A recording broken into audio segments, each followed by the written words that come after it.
7 o'clock in St. Louis. You are listening to The Morning After, presented to you by Brown and Crouppen on 101 ESPN and the TMA STL YouTube channel. Tim McKernan, Doug Vaughn, Martin Kilcoyne with you on the program. A gentleman by Jackson Burkett, who will debut. The 5th episode of Movie Boy is on the ones and twos, Doug. And here we go. The Pinstripes, the Cardinals, a rematch of 19 and 64.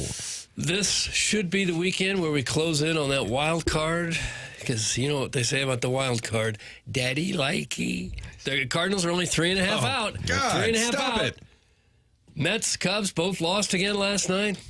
I'm telling you, we're right there. We're right there. And if we can just get hot, we can win this baby. But they can't get hot. No. But if they could, it would be different. 40 games to go, Tim. You win 30 of those 40. Look at that. You got 91 wins. You would have taken that, wouldn't you, in February? 91? Yeah, just got to go 30 and 10. Come on. Let's do this. I just want 77 to cover my overbet. I think there's a lot of that out there, too. Come on, boys. You can do this. Mm-hmm. They do have spots running, and I believe we run them as well. But it's, it's the showdown this weekend. Cards, Yankees. And it does sound a little magical when you record that in February. Uh-huh. And I just don't expect to have to run it in August to sell tickets. I think the problem is a lot of those are recorded. Like you crank them all out in February. Danny Mack used to do them. John Hewlett does them. The guys who broadcast the card, you just record a bunch of them. Mm-hmm. It's the Yankees coming to town to face your Cardinals. And then you say, we're 61 and 61. Nope, 3.5 back, Doug. You sucked me back in. My favorite, Tim knows this, the old Rams commercials when Smash would do them. They were on the FM dial, and they would just get a little carried away. Yeah. And it might have been the FM DNA behind it. But we're going to Seattle, baby. We're going to take that big state and shove it up your behind. And you're like, whoa. They got a little dramatic, and a little violent. You can text in on what you want to shove up our behinds. 314-399-9646, Air Comfort Service, text inbox. Call in. Doug always says, Martin, Fridays are for phone calls. Let's do it. I've never Load them up right now. Clear them, Doug. I enjoyed it. All right, let's clear the line. Everybody out. Clear the lines. If you are in line now, hang up! Clear the lines! Okay, that should do it. Casey off the air. All right. 314-974-0101. Callier and Thompson phone lines. Call in and be a friend of the Feather. And Doug, why look, friends have gathered at the TMA YouTube channel like they do every morning. Have they? They have. And it's fun to see Kirk Bear talking to Bill Reloaded and Joey Vitale's Gooner module, which and it's so good to hear and see Tim this morning is what he says. But guess what, Doug? It's going to be so good to hear Joey Vitale because he is going to be with us. I don't know about the Gooner module, but he will be with us at 8:15, presented to you by Schaefer Door Company. Chairman Kurt, do you have the bingo card ready? He's designing the bingo card right now, and it looks like it's about to be an Instagram post. Am I correct on that? And on the Twitter tweets. TMA STL on the Twitter tweets. You can play Joey Vitale Bingo and TMA_STL on Instagram. I think we initially had TMA STL, but somebody lost the password, so now we have TMA_STL. Well, that's just nice. It's just fun. It is. I'm elated. Boy, I was elated yesterday, Tim. What's going on? I got my first hole-in-one. Holy crap! But I have to ask a question. I'm not sure it was legitimate. Because it was on a par 3 hole at Riverside. It was on the par 3 course. It was only 90 yards. Does that still count? All day. Oh, yeah. I don't know that it counts. What are you talking about? 90 yard on a par 3 course? 100% counts. You think? Yeah, I'm not sure. There's no gray area on this. It was your first shot. And you were playing a 9-hole round? On a par 3 course? Yes, that counts. It counts. Okay. 90 yards or otherwise. That's it.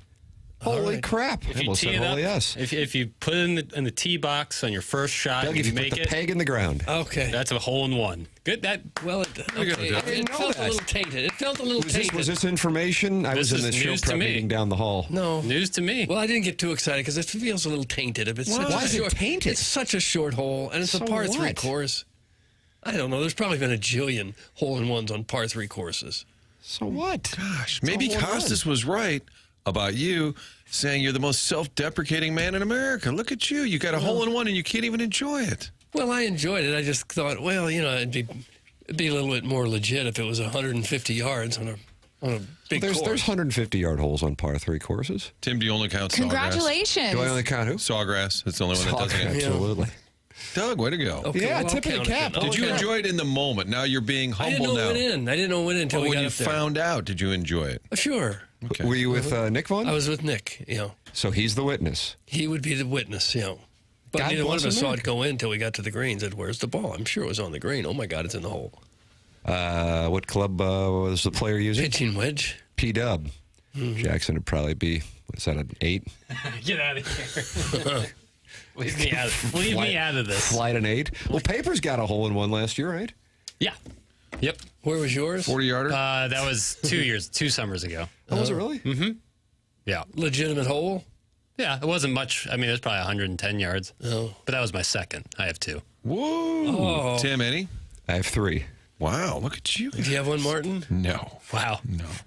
But the one I had last year, I was out with both of my sons, and there's a hole-in-one, I don't know what the right term would be, pool fund, for lack of a better term. And it's a nice hit, especially when you're in the situation that the Tam Avenue Capital Partners are in, and there are these weekly cash calls. So it would have been a nice hit. However, the rule is you have to be with somebody who is 18 years or older that they can witness it. And my sons at the time being 6 years old and 2 years old, that was not recognized by the establishment. I have to tell you, even though that's disappointing, I respect the rule. You don't want to set a precedent where somebody goes, oh yeah, my kids saw it, and now they have a cottage industry of collecting a nice, few $1,000s for getting a hole-in-one. But I didn't know that it went in, and I asked a gentleman who was over on the short game range if he could walk up to the green with me, and he confirmed it, but that still was not good enough. But hey. But it you know happened. it went in. I know it went in. Yeah, My that's all kids that know it matters. went in. My older son was the one who ran up there to look. So, yeah. But, yeah, Doug, any hole-in-one counts, period. God bless America. Tip of the cap. Oh, thank you. I guess I should count it. Yes, I kept it the ball counts. and everything, if nothing else. There's not any pushback. Did you lead with that on Channel 5 last night? Was it your I first did. story? I did, yeah. Cardinals were off. It's a I good like lead. it. I like it to make the sports about me. Yeah. Well, there is some of that out there. A lot of 2 shots. A lot of tight shots. I was wondering when I forgot the term two-shot. Now I know what you're the cutaway two-shot. Yes, the nodding. The nodding that was made popular in William Hurt's broadcast news with Albert Brooks. Was that Holly Hunter? I Was think that it Holly was. Hunter? Yes. Was it 87? Oh, I was don't going to know go the years. 87, 88, somewhere in that range. Jackson loves that movie. I do. Fake tears. I was running to get the tape over. That's could good see some stuff. fake And also, tears in Albert this Brooks market. and Robert Wool. I always used to get them confused.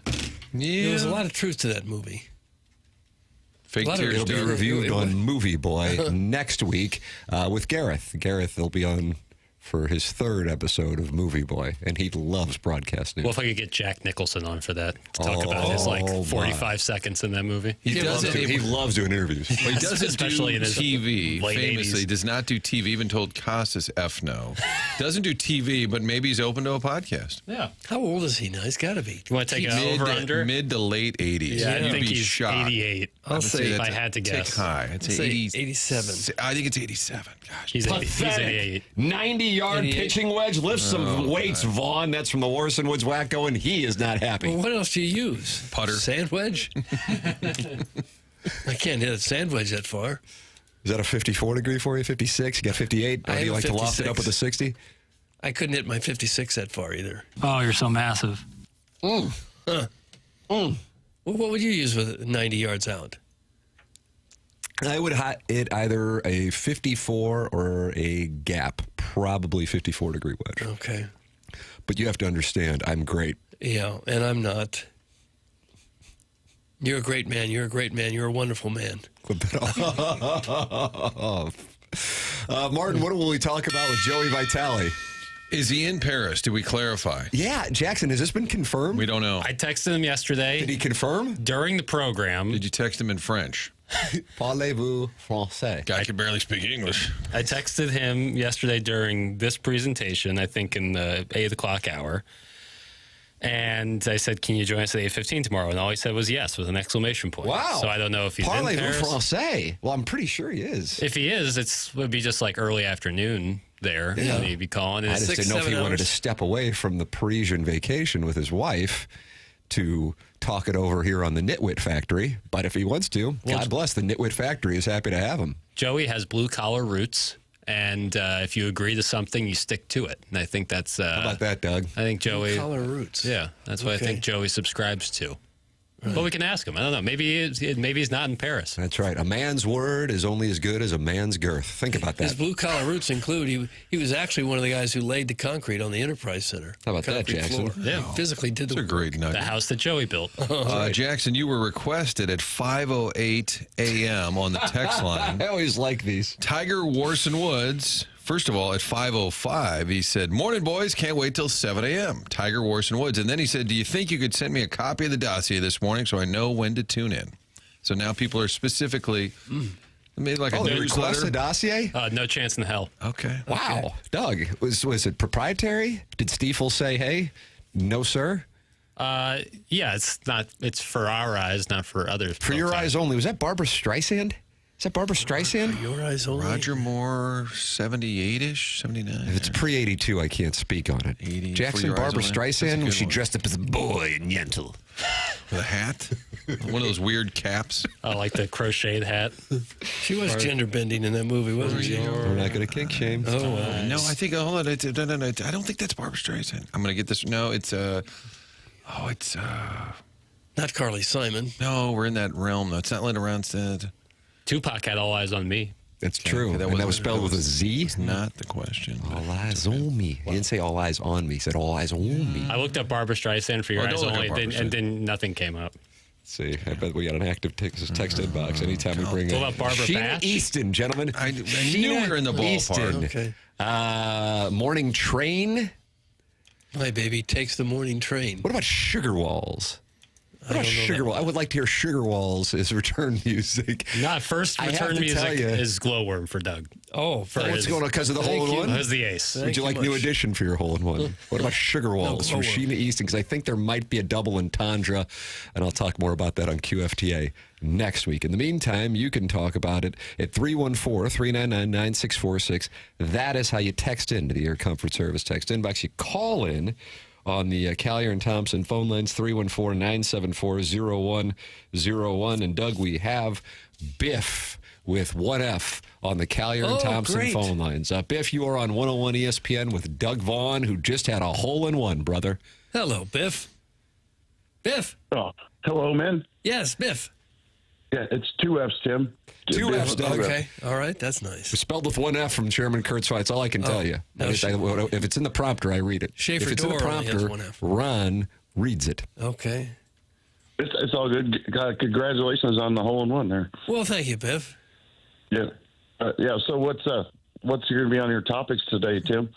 Oh, people are really wanting in on this dossier. Yeah, well, Martin asked Jackson to publicize the dossier on the Twitter tweets and Instagram and MySpace, but unfortunately, Jackson said Stiefel's contract with 101 ESPN and Hubbard Radio St. Louis calls for it to be private. And so Jackson cannot, nay, will not release the Stiefel dossier to the public. Yeah, okay. So what do you think? 2 out of 3 against the Yankees? That's probably how it's going to go. Cardinals take 2 out of 3. Oh, gosh, Think I you would like think. If not, sweep the darn thing. I think he's dipping into Cardinal corner, Tim. I think he's getting a Yeah, sneak that could peek be a now. problem. But that's why if you publicize the dossier, you wouldn't run into that. But hey, if it's in the contract, it's in the contract. 2 out of 3, Biff. Let me see what that would pay. Doug, it's called series prices. Biff, have you been wagering at all? Yes, heavily, Tim. Degenerate gambler, you know that. You don't have to ask. Heavily. How's it going? You been winning? Yeah. Have you? You didn't sound like you sound a little down about it. No, not down at all. No. Okay. I just haven't been winning on the Cardinals a lot, but I've been winning in general, yes. The Yankees are minus 130 to win the series. But if you want to bet, I think your average unit size is usually about 10 grand. If you wanted to bet 10 grand on the Cardinals and they were to win 2 of 3, you would receive 10 grand. You do not have to have any minus odds, but you don't get plus odds either. Not a bad bet. All right, there it is. 10,000 on the Cardinals has been booked. Who's towing the slab for the next 3 games for the? Well, I can only You got the. have to get on the internet and let's see. I would imagine you're going to see our friend Sonny Gray. Tonight? No, tonight would be Andre Palante. Palante nice. is Hill, Luis Gill. Luis Gill. He's got an ERA of 7.27. Ken Hill. He was with the He should- Cardinals and And went the to the Expos. Expos, a lot of and then teams. came back. Sonny Gray tomorrow, Biff. David Perron of the 90s. Nurse. This has turned into a Douglas-inspired segment. Friend of the show, Miles Michaelis on Sunday. There you go, Doug. Okay, good. Going up I against thought he was Will launched Warren. into the sun. Huh? I thought he was launched into the sun. He's back. He's good at home. All right, is that it, Biff? No. It's a big weekend with the Yankees and Cardinals. So, what's your food recommendations for the? for heaven's That's sake. not a bad, Cardinal that's not a fans. bad Food question recommendations. at all. I'm kind of tempted to hit that Fenton Bar and Grill and get some wingy. I haven't had it in 8 days, and I need to inject that golden sauce into my vein. That's something kind of like Bubs on the Wire. That's what I'm going to do. Doug, Friday night, of course, is pizza night. Where are you going to get your pizza tonight? You got to celebrate this hole-in-one all weekend. I don't know where I'll get pizza. So you're not hungry because you've been doing white because you I'm celebrated the hungry hole-in-one? Right now, I have done no white. You gonna do a New York slice? Ooh, Soppins. I hadn't even Bronx thought Bombers about are in it. town. I don't know. Kind of thinking Uncle Leo's tonight Yeah, might be that's my close to play. me, yeah. Might be doing that, Biff. So then I'll do Fenton Bar and Grill tomorrow. And Sundays is always up for snatch grabs. Snatch grabs.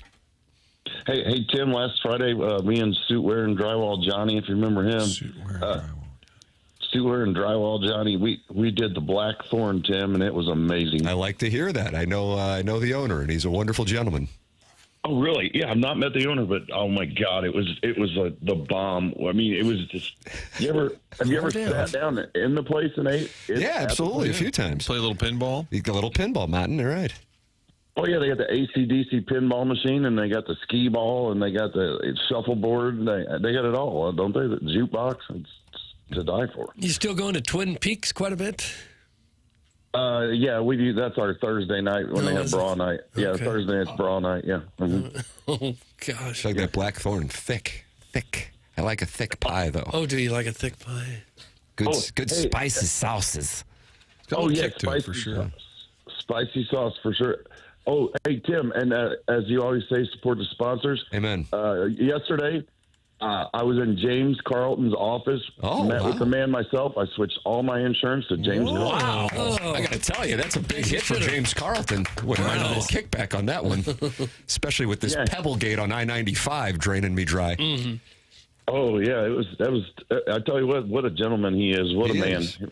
Yeah. Oh, and then my company went out to the Doug Vaughn's estate out there in the upper crust area, and we're helping Doug develop a big addition on the back of his house, right, Doug? Back of the barn off. Yeah. Really? Wow. So this is from the hole-in-one money now? You're just adding on to the Yeah, house? that's what it is. Immediately called Biff on the way home. Nice hole, Bill. Yeah, Wow. brought an architect, an engineering firm. We had the whole the city council, everybody. We were all out there to help Doug figure this out because it's a big project. Well, it's not a big project. It's the barn off. It Is that is the 300 barn off. acres? 300 acres? It's 290, something like It's that. kind of a dilemma. Now we can't read the text telling Biff to go blank himself because he's supporting the sponsor. Yeah, it's tough. And what if they misspell his name? Then does that count as a launch to the sun? If they spell it with one F. Oh, it's okay. Even Jessie Jane misspelled my name with one F, and I got her picture. I'm getting ready to frame since the beautiful lady passed. You know. Huh. That was sad, wasn't it, Tim? When she was like a delightful person, and She just up and died. legitimately was a delightful person. She came to at least one of our events. Doug, was that the 4-year anniversary of Inside STL? Which reminds me, I don't today's the remember. 20th anniversary Oh, of Inside today is the STL. day. It went online August 15th, 2005. Yeah, she was at 2009. And that was the night Martin, producer Joe, squared off with Charlie Marlowe for what was originally known as Idiots Roundtable, where they had an IQ test. And Jackie was there, Doug. You remember her? She passed away because she had no holes. Oh, yeah. She was there with Rudy, Brendan Ryan, Ryan Franklin. Who Joe else? Thornton. Joe Thornton was there. Colby Rasmus was there. I mean, Martin, you're talking about a list. This is like Lake Como for a wedding in Hollywood. And an idiot's roundtable. I think Joe could win in terms of the idiot part. I mean, I love Joe. Guy's got a landing strip. How are you going to bet against Joe. him? I have no hole. Right there. That's Jackie. That'll put you in the ground. That'll put you in the ground. Yeah, she was very attractive. Does Chairman Kurt have to write on the app the breakdown of what this segment was about? Yes. Okay, I'm sorry. Chairman Kurt put in for double pay today. I like the way Jackie would say Doug. Is she still around? We've not heard from her for How could she be? Yeah, she's all clogged up. Biologically. You'd implode at some point. Right. You have to inhale and exhale. Yeah. If you're only doing one. It's not I don't know if work. you've ever seen Willy Wonka and the Chocolate Factory, Violet. Mm-hmm. That's probably what wound up happening. She's the one who got sideways with her old man. That's correct. Yeah. Violet, you're turning violet. Wonderful. She demanded an Oompa Loompa, right? That's correct. Yes. I know that might have been Veruca Salt. Oh, Was that I'm Veruca sorry. Salt? Oh, okay, I'm sorry. She wanted Daddy, a golden I goose. won one too. Yeah. That was Veruca Salt, who later had a band in the 90s. She did, with sapphic overtones. Biff, any other questions? Speaking of Josie Jane passed, and something else that just passed is the Hooters downtown just closed, Tim. That's bad news. Wow, what a segue. That was a big loss for you. Another one of your hangouts. Well, it was one of my farm systems for the girls, but You need farm systems. Like to develop pitching? A little creepy. well, where you meet the girls and hang out with the girls, and they after a 42-year run, they are no longer in existence downtown. Oh, have they been there that long? Yeah, like Pawtucket 42 years. for the Red Sox. 42 years. Yeah. Well, they were in Union Station when they started, and then they moved over to the old Mike Shannon's. They took over the old Mike Shannon's when he moved down the street when they built the new stadium. So they had a 42-year run, but it's all over now, and it's a lot of sadness downtown. But we got the Annie Ann's pretzel, so what can we say? Yeah, that's all you really need. Standalone Auntie That's all Anne. you really need. And That's kind of how Lower Manhattan was built. They had an Auntie Anne's. I think 1600s. Well, when you pretzels. lose Hooters, you've lost most of America. I agree with that. Biff, we got to go. We're up against a hard break. Oh, okay. All right. See you, man. And more food suggestions in the next segment, please. Yeah, more food. All right, Biff. That's Biff. Martin. He is working on Doug's Barnoff region. I didn't know if that was a bit, and then it turned into, I think he really did go to James Carlton. I think he really did go to Doug's house. How about that? Biff is in the construction business? He is. Okay. Yeah. Has his own construction companies. I'll be darned. Yeah. He Text inbox is a combination of delighted, angered, and confused. What's wrong with your phone line? It's the show, huh? 314-974-0101. And then somehow the call that's going to be coming in an hour from now from Paris will likely be even more confusing. It's just with the voice of the blues, Joey Vitale, who's brought to you by Schaefer Door Company. Joey's confusion comes with a little more energy than Biff. It does, yeah. Biff always calls and says, so what's the topic today? Well, listen to the show. You called us, fella. I think that's just another example of why the Stiefel dossier needs to be a public document. No thanks. Then we would be held accountable to stick by the dossier, and we bounce all over the place. Yeah, we're just, Makes you say that. I don't really see any upside in that at all. I thought you guys promised Coach's hot seat at 8-2. Right. Like, I just, Coach's hot seat. Coach's hot seat. All shilt all the time. It's Mike Schilt. Very much on the hot If you seat. did ever let people in behind the curtain, don't let them go down to the bottom where you have all your secret reserves. I think that's the just for secret us. reserve file. Oftentimes, Questions for Heimblum that are just sitting in the bank. What was on 10-1 last Wednesday may still be on 10-1 this Friday. And Doug, I think there would be listeners to this particular program who might catch that. And it would be unfortunate. It would. And that might be why the Stiefel dossier is a private document. You have to sign an NDA to be able to see this thing. Hey, Jackson, can you wear a Pirates hat to a Cardinal game? We should discuss. It's kind of like a closet, and you don't want to be judged on your worst sweater in the back of your closet. No. It's my closet. And yet it's still hard to get rid of that sweater. Well, you never know when you might You've need had it. it for so many years. Well, you're right. It's an old friend. My favorite when I do a deep dive, and I love Jackson, and I love the dossier. Disclaimer, here it comes. Predictionary. There's a segment that is predictionary, where we have all weighed in on topics, and we're going to check back later. Yeah, that's just to refer back, and it's dated, so it helps. Refer back to some wagers that might be made or something. Will the Cardinals have a 20-homer season? Tim, you must not have been here that day. You're not listed. Doug said yes. Martin said yes, and I named Wilson Contreras. Jackson, why you ignoring me, bro? Apparently, I said July 9th. Let's find out if What happened, I July? was. So you were not here? I was dealing with Pebblegate. Oh, so you were Okay. not here? Okay. I was not. Will Ryan Helsey be a Cardinal post-deadline? Tim, no. Martin, yes. I don't remember that saying was that was the fiviest five-star lock of all time. Doug said yes. Will be a Cardinal. How did we... we pull the tape. Cardinals we about were 1-2 probably- in a row or something. They were red hot. Papers. Questions for Heim. Questions for Tom Stillman sitting in the bank. And then there's question reserve. So we'll just keep that all to ourselves. Mr. Lick sounds like he is going to litigate, and this could get ugly.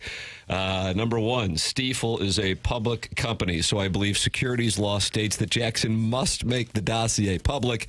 And number two, I will sunshine law that thing into the public domain if Jackson does not release it himself. That is from Mr. Licks.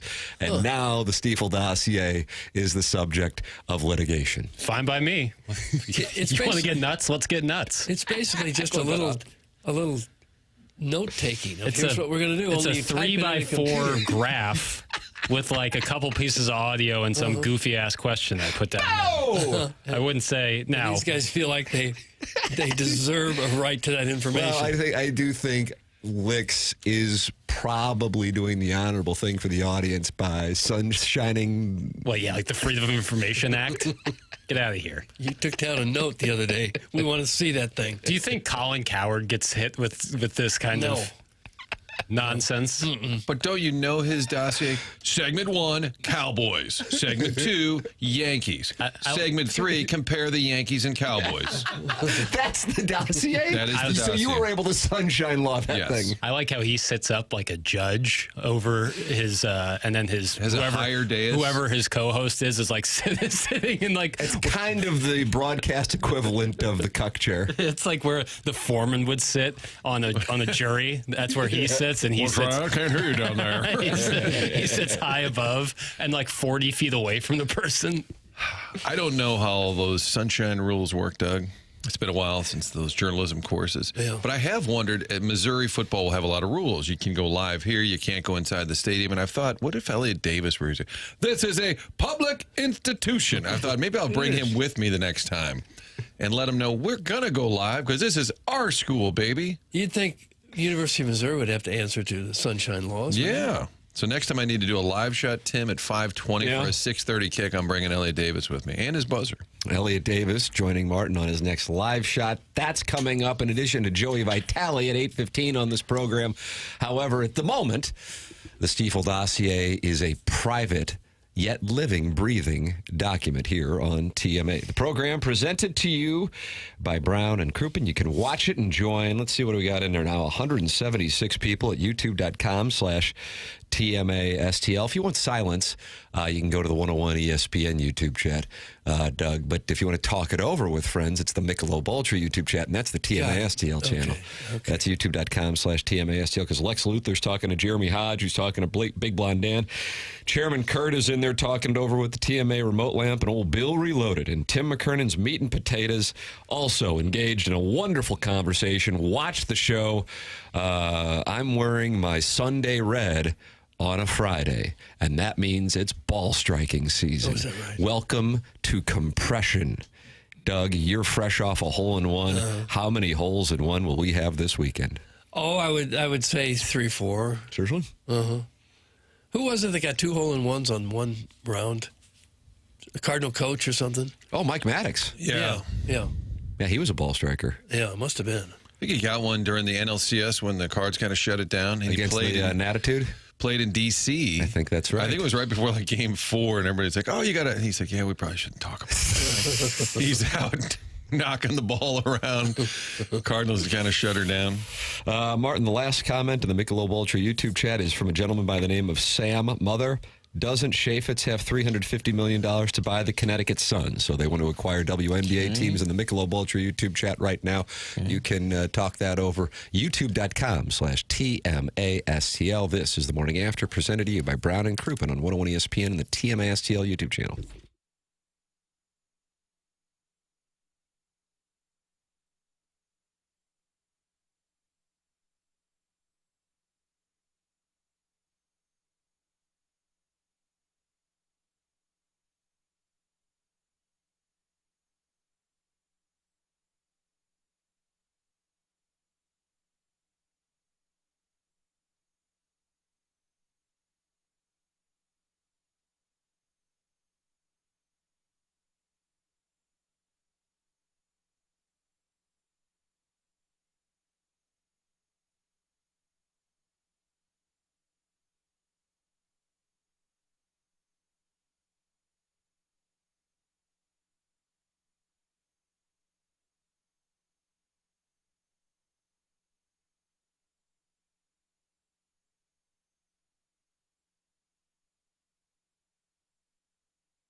Oh, this is nice. Unbelievable. This is nice. This is superseded Sheena Easton's Sugar Walls.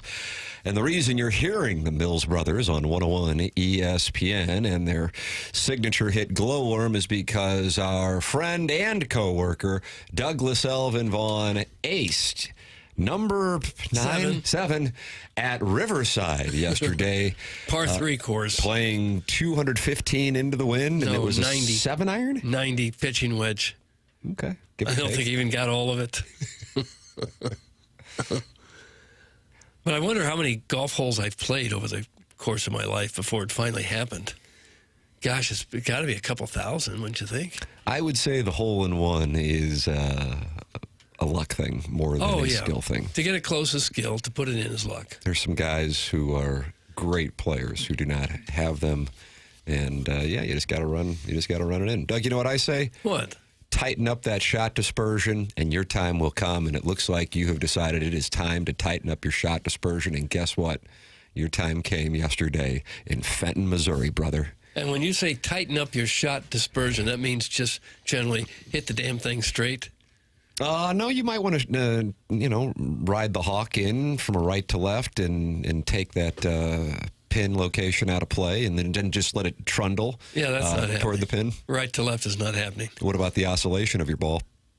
Well, if you can tell me I can do some slicing, I'm there with you. Oh, so you like to play the butter cut. I got the duck hook down, too. Ooh, I like that. The two-way miss. Mm-hmm. That's what the best players have. Not a lot of shot dispersion there. Well, double cross. I did save the number of the gentleman who invited us to play St. Louis Country Club. This is a couple of months back. And he said, how about a Monday in the fall? I've got that number banked if you guys want to get out there. Doug, was this an Orthwine? I know the Orthwines love TMA. Well, I assume that it was. All right, I'm going to reach out. Okay. Some fall day. You gentlemen up for that? Sure. This You don't think it was this screams Monday afternoon. I think that was the offer. That's fine. Kind of like, and don't tell anybody. Yeah. And if you could, Sneak- park a few blocks away. Yeah, and sneak hop in. over that fence. I'll meet you behind the dumpster, and we'll sneak you out on the tube. I believe in reference it would be on a Monday. And please don't mention the 3-stick. Okay. You are welcome to text into the program, 314-399-9646. Air Comfort Service, text inbox. You can call in 314-974-0101. We heard from friend of the program, Biff, in our opening segment. That's the Collier and Thompson phone lines. And then also, you, of course, can talk it over in the Michelob Ultra YouTube chat. Darth 007 says, well, I'm your Huckleberry. Doug, he's in the Michelob Ultra YouTube chat talking it over with Rockio's hostage negotiator. So he's still being held hostage, apparently. MD 2020. And do you pronounce it Bob Lucier or Bob Lucier? Lucier. He's in there, along with 171 friends who have gathered. The self-made stay-at-home Ledoux mom says, ha, ha, ha, ha, ha, playing on a Monday. I got to get these bag boys an earful. That's from the self-made stay-at-home Ledoux mom who does not like the idea that we will be out there with the help. Kind of like caddy day at the pool. Who cares? Who cares when you play? Is it considered bad form to play on a Monday? Well, the club's closed. All the clubs are closed? That's right. Well, that doesn't seem right. Well, that's what they made tournament time. If I belonged to a country club, I'd want to be able to play any day of the week. Well, you'll have to ask Jackson how he feels about that. Bring it up with the board. The board. You'll be looking for a new club come next fall. Jackson's kicking you out. I don't really need anyone there. I could play without anyone working. I would think people do that. Just show up and hit some balls. Yeah. Is it Yes. done for the help? Is that why Mondays are shut down? I don't know if they use that language. the help. Was that Oprah Winfrey? Was that a film? Who starred in The Help? Did it win an Oscar, Jackson? For sure. Wow, sounds like that's going to be there's that reviewed. Viola Davis. That I would say she's appeared in everything for about a minute. With the Michael Jordan movie Air, his only point was you can do anything you want, you can tell the story, but Viola Davis has to play my mother. Oh, is that right? Yep. Really? Yep. Huh. I hope Viola knew that going into it because the negotiations could be pretty strong with Amazon at that time. Doug, Racket Club Ledoux closes on Tuesdays because it's everyone's second club. That's from the self-made gosh. stay-at-home Ledoux mom. We need a second club now. Doug, give the greens a break, baby. That's from Tim's Toothless Bottom Boy. My favorite hole in the property. Well, the public courses are open every day. Those greens don't get a break. Some of those are pretty nice. Jackson doesn't even know what a public course is. You never play a public course, guy? Yes. No, I never do. Yes, no. Producer Joe. Hi, Joe. Tim, I misspoke. My Yes, goat. what do we have? Average size Shabongas. Jesus, we only launched Cardinals and Blues into the sun. Get your bleep together. We bleached the callers because I said Biff would be launched into the sun, and I apologize. I'm going to take some time away at about 10:01. You are going to take some time away. Yeah, I think you it's stuck important. around until 11 yesterday, which means you got to experience the Design Air Heating and Cooling email of the day. How was it? It was a haiku fest. It was all haikus. Really? Yeah. What inspired all haikus? We talked about haikus. We were talking about taking care of the teacher. First day of school, it started with the apple, and then chairman said, no, coffee is what a teacher and then prefers. some with haikus came up, and we were like, the emails today should be in haiku form, and the listeners understood the assignment. Some followed the format of a true haiku. Others just rhymed and made fun of us. So it was But they were shorter emails. Yes. So it was well done. It was high volume, low word count, which is fun. Nice. High volume. Matt Holliday noted you weren't on at the end of the call. He goes, hey, where's Tim at? And then we were reading texts and questions for the Cardinal Red Jacket winner. And one of them said, do you enjoy talking ball with your professional baseball playing sons or a couple of guys who got cut by CYC? That was the question. It's a fair question. And then Matt followed up with, Did you guys really get cut by CYC? Is Tim here? Mo would like to know as well. And then we revealed that Doug played a little bit of Mizzou, and I think Matt was impressed. Tim doesn't even listen to the show when he's not on. That's from Tim's toothless bottom boy. Doug, I know you went to the Mediterranean and you insisted on the cruise ship that they played TMA throughout as you guys traveled around. And I would get up in the middle of the night off the coast of Sicily and listen. Time for a roll call. Where are you listening right now? We've had Amsterdam, Portugal. Yeah. Folks, where are you listening? And God bless all of our friends in Fenton and Lime and Afton, but we're thinking a little outside the state, maybe outside the country. This show at this point has international appeal. And that's based on what? Your dad told him? Yeah, my dad probably. Okay. In all seriousness, they're like people who are in the military, and they're all across the Sergeant globe. Major Rose, who's Him? accused of having stolen valor in the Michelob Ultra UT. Can't speak to that, but he's one of many. You know, I've heard hundreds of stories of guys who are like, yeah, I was in name your country and just kept on listening. Martin, we have our first exotic location texting in. Lee May Ace says he is listening in Barnhart. So Okay. Barnard, that counts. That's quite a ways away. Girl Next Door of the Year candidate from Jefferson County. Right. It's kind of the sweet spot. It's like if you're a light-hitting middle infielder from San Pedro de Macorís. That was actually written in ink on the template from Jefferson County. Tim's voice sounded a little high there, a little high-pitched. Yes, Sometimes it did. the recordings play back. Do you put that at a different speed? No, that was probably it? like 18 years ago. Probably, yeah. Probably early or mid to late aughts. How about this? I'm listening from the protected border wall of Lake St. Louis and Darden Prairie. That's from Iggy's Medicare really? rep. They have a protected border wall? I haven't seen it. I know they're doing a lot of highway construction out that way. Tad from Tennessee is in Jackson, Tennessee. Martin? That would fit. Is the June Carter Cash and Johnny Cash song Jackson about Jackson, Tennessee, or the capital of Mississippi? Or Jackson Burkett, maybe. Could be about that. I don't know. 25 years before my birth. Well, they were just anticipating it. Yeah. Jackson, Tennessee, is that outside Nashville or Memphis?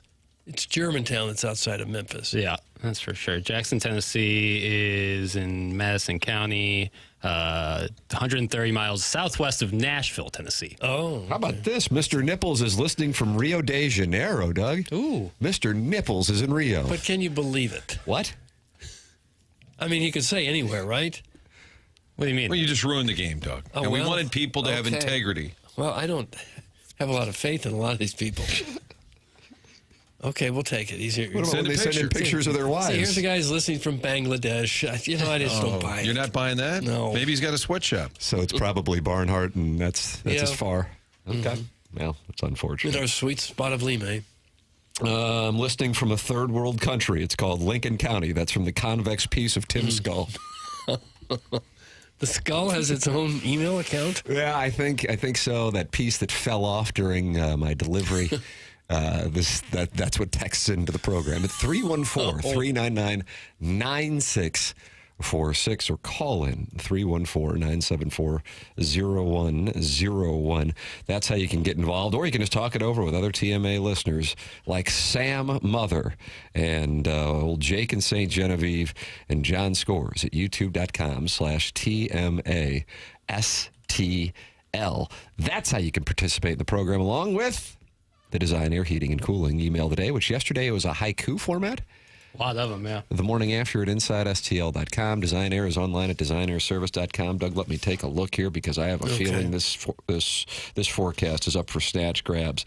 95 high today. 95 high on Saturday. 96 high on Sunday. 97 high on Monday. Sweet mother of mercy.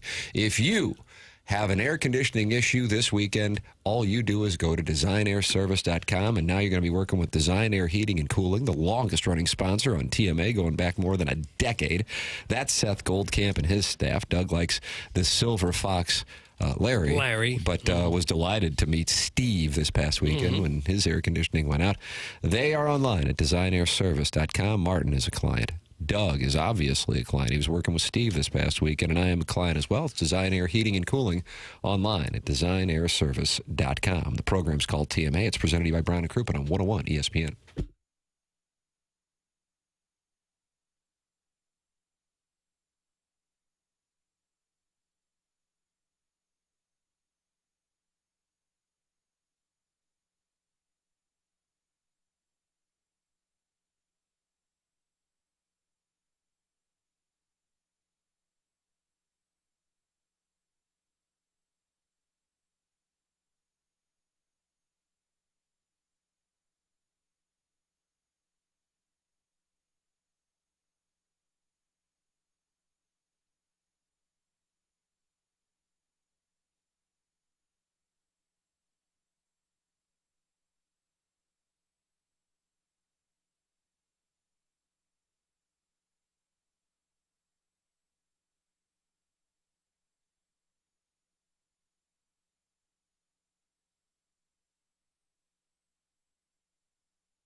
This is Jackson with a Sports Center update driven by Johnny Londoff Chevrolet and Johnny Londoff Autoplex. The Bronx Bombers come to town as the Yankees are in St. Louis for a 7:15 matchup today against the Redbirds. Andre Palante on the mound for the Cardinals. Those are their Sports Center update driven by Johnny Londoff Chevrolet and Johnny Londoff Autoplex. See them at londoff.com. Chevy, together we drive.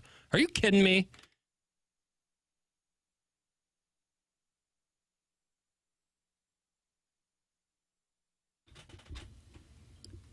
Doug, you wanted sugar walls with your hole-in-one? I really did.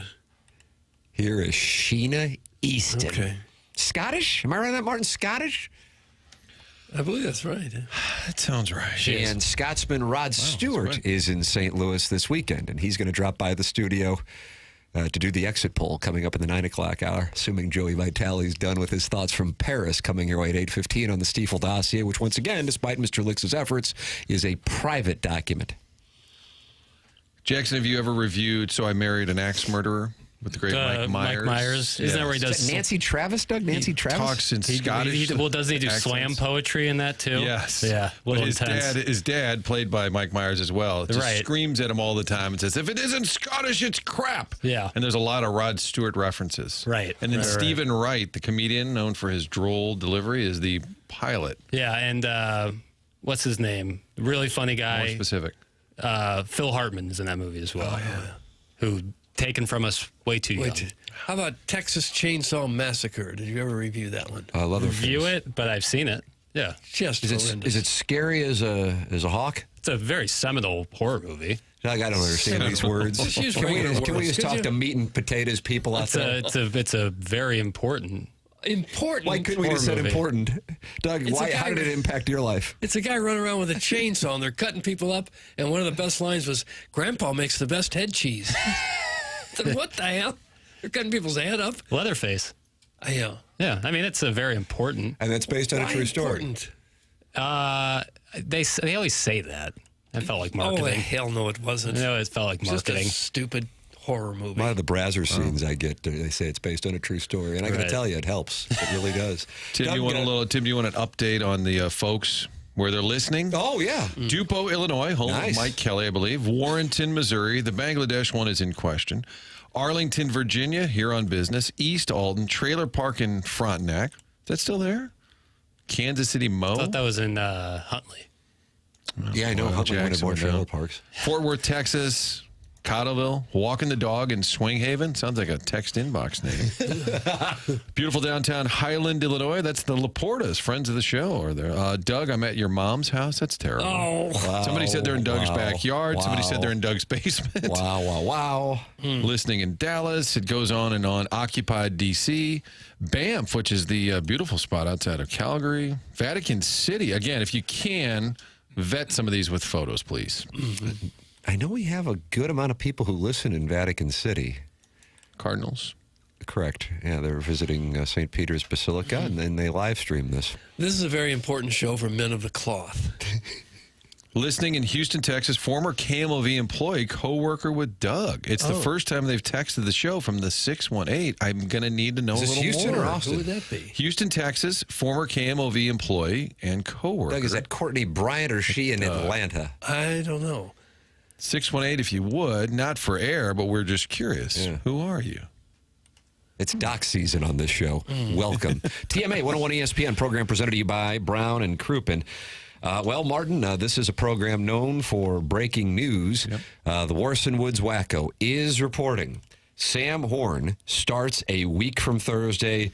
Just got the word. That is from the Warson Woods Wacko, and he is dialed in. I don't know if Gabe DeArmond will credit the Warson Woods Wacko when he inevitably types H/T at Warson Woods Wacko in his Power Mizzou tweet, but I certainly would like TMA STL to get the credit also on the starting quarterback at Missouri as one of our own. The Warson Woods Wacko is saying Sam Horn is the starting quarterback against your Central Arkansas Fighting Shrubs. How would he have this word? And we've met the Warson Woods Wacko, and he's not really a wacko. He's kind of a distinguished-looking gentleman, looks like a businessman. Well, that's the thing. I mean, Yeah. that's how So he you don't levels just- you. Maybe You don't Gabe dismiss him. should ask Coach Drink. I don't know if you've heard, Coach, but the Warson Woods Wacko is reporting. Just go with it. Tim, there's a opportunity in Oklahoma. We did this story yesterday where fans can get a media pass if you pay enough money and you can ask questions. I saw that, and I saw the Colonel responding to it on Twitter. He's appalled at what our industry has become.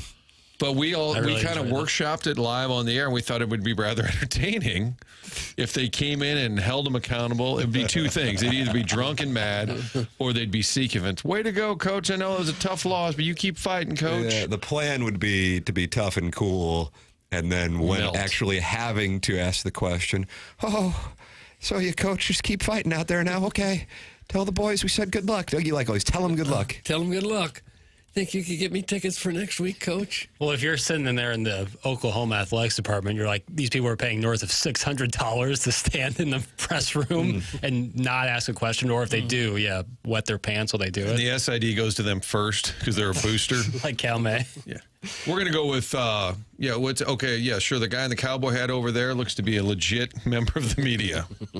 Guys, I'm listening from the Kremlin. What's up, Jackson? That's from Shooter McGavin. Oh, Coach, how cool was it that it was a Wisconsin player that sank the winning shot?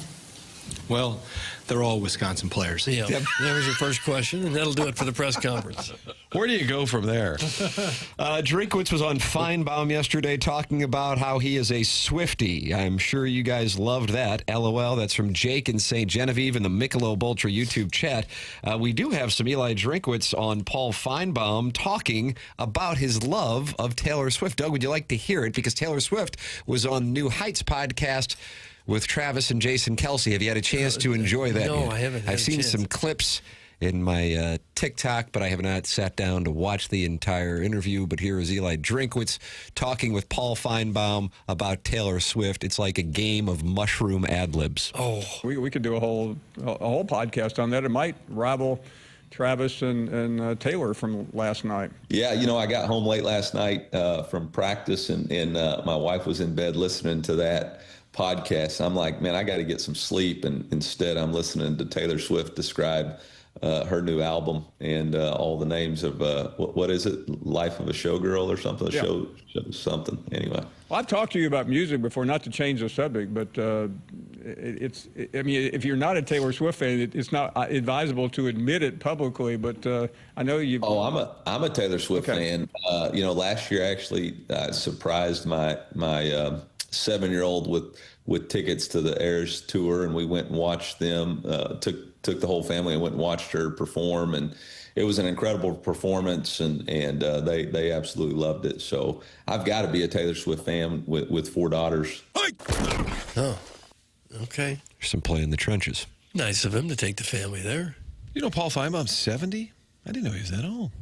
Kind of emerged late, don't you think, on the national scene? I think Last so. 10 He was years. at WJOX in Birmingham, Alabama.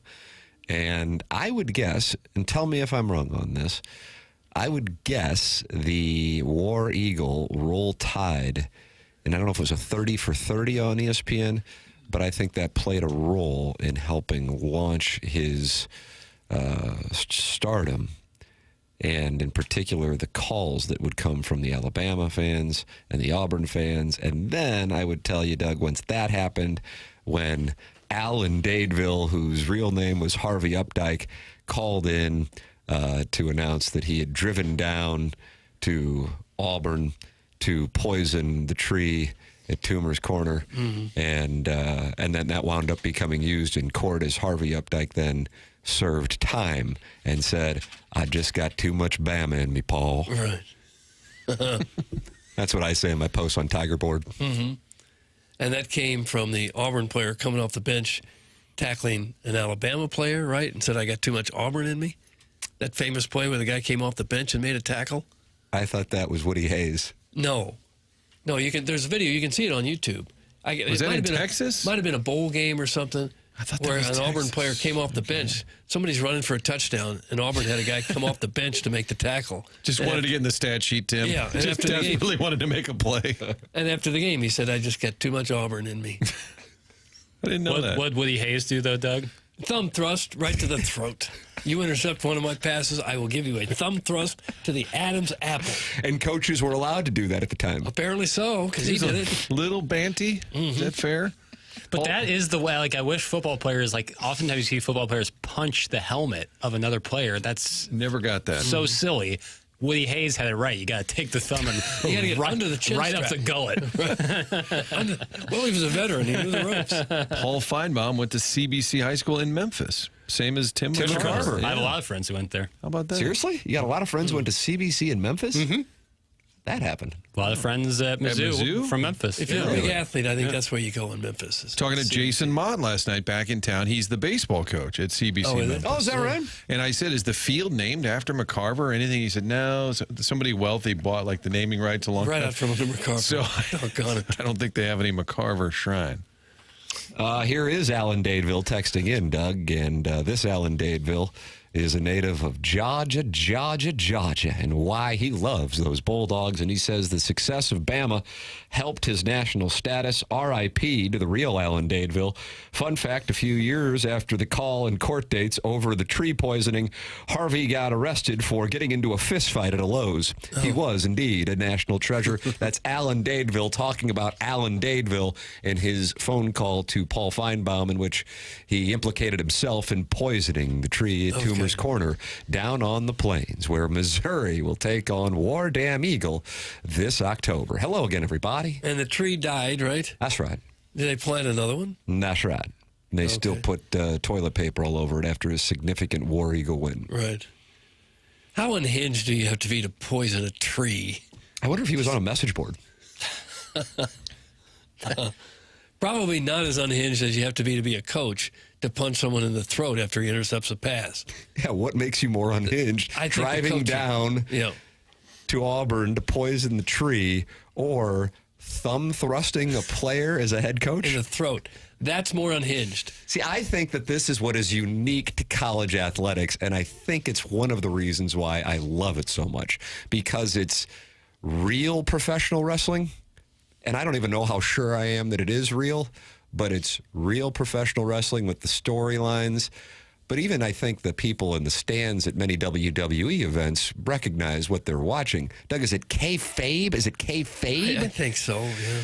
But with college sports and college football in particular, and now I think it's starting to infiltrate even more north of the Mason-Dixon line. It's not just something proprietary to the SEC.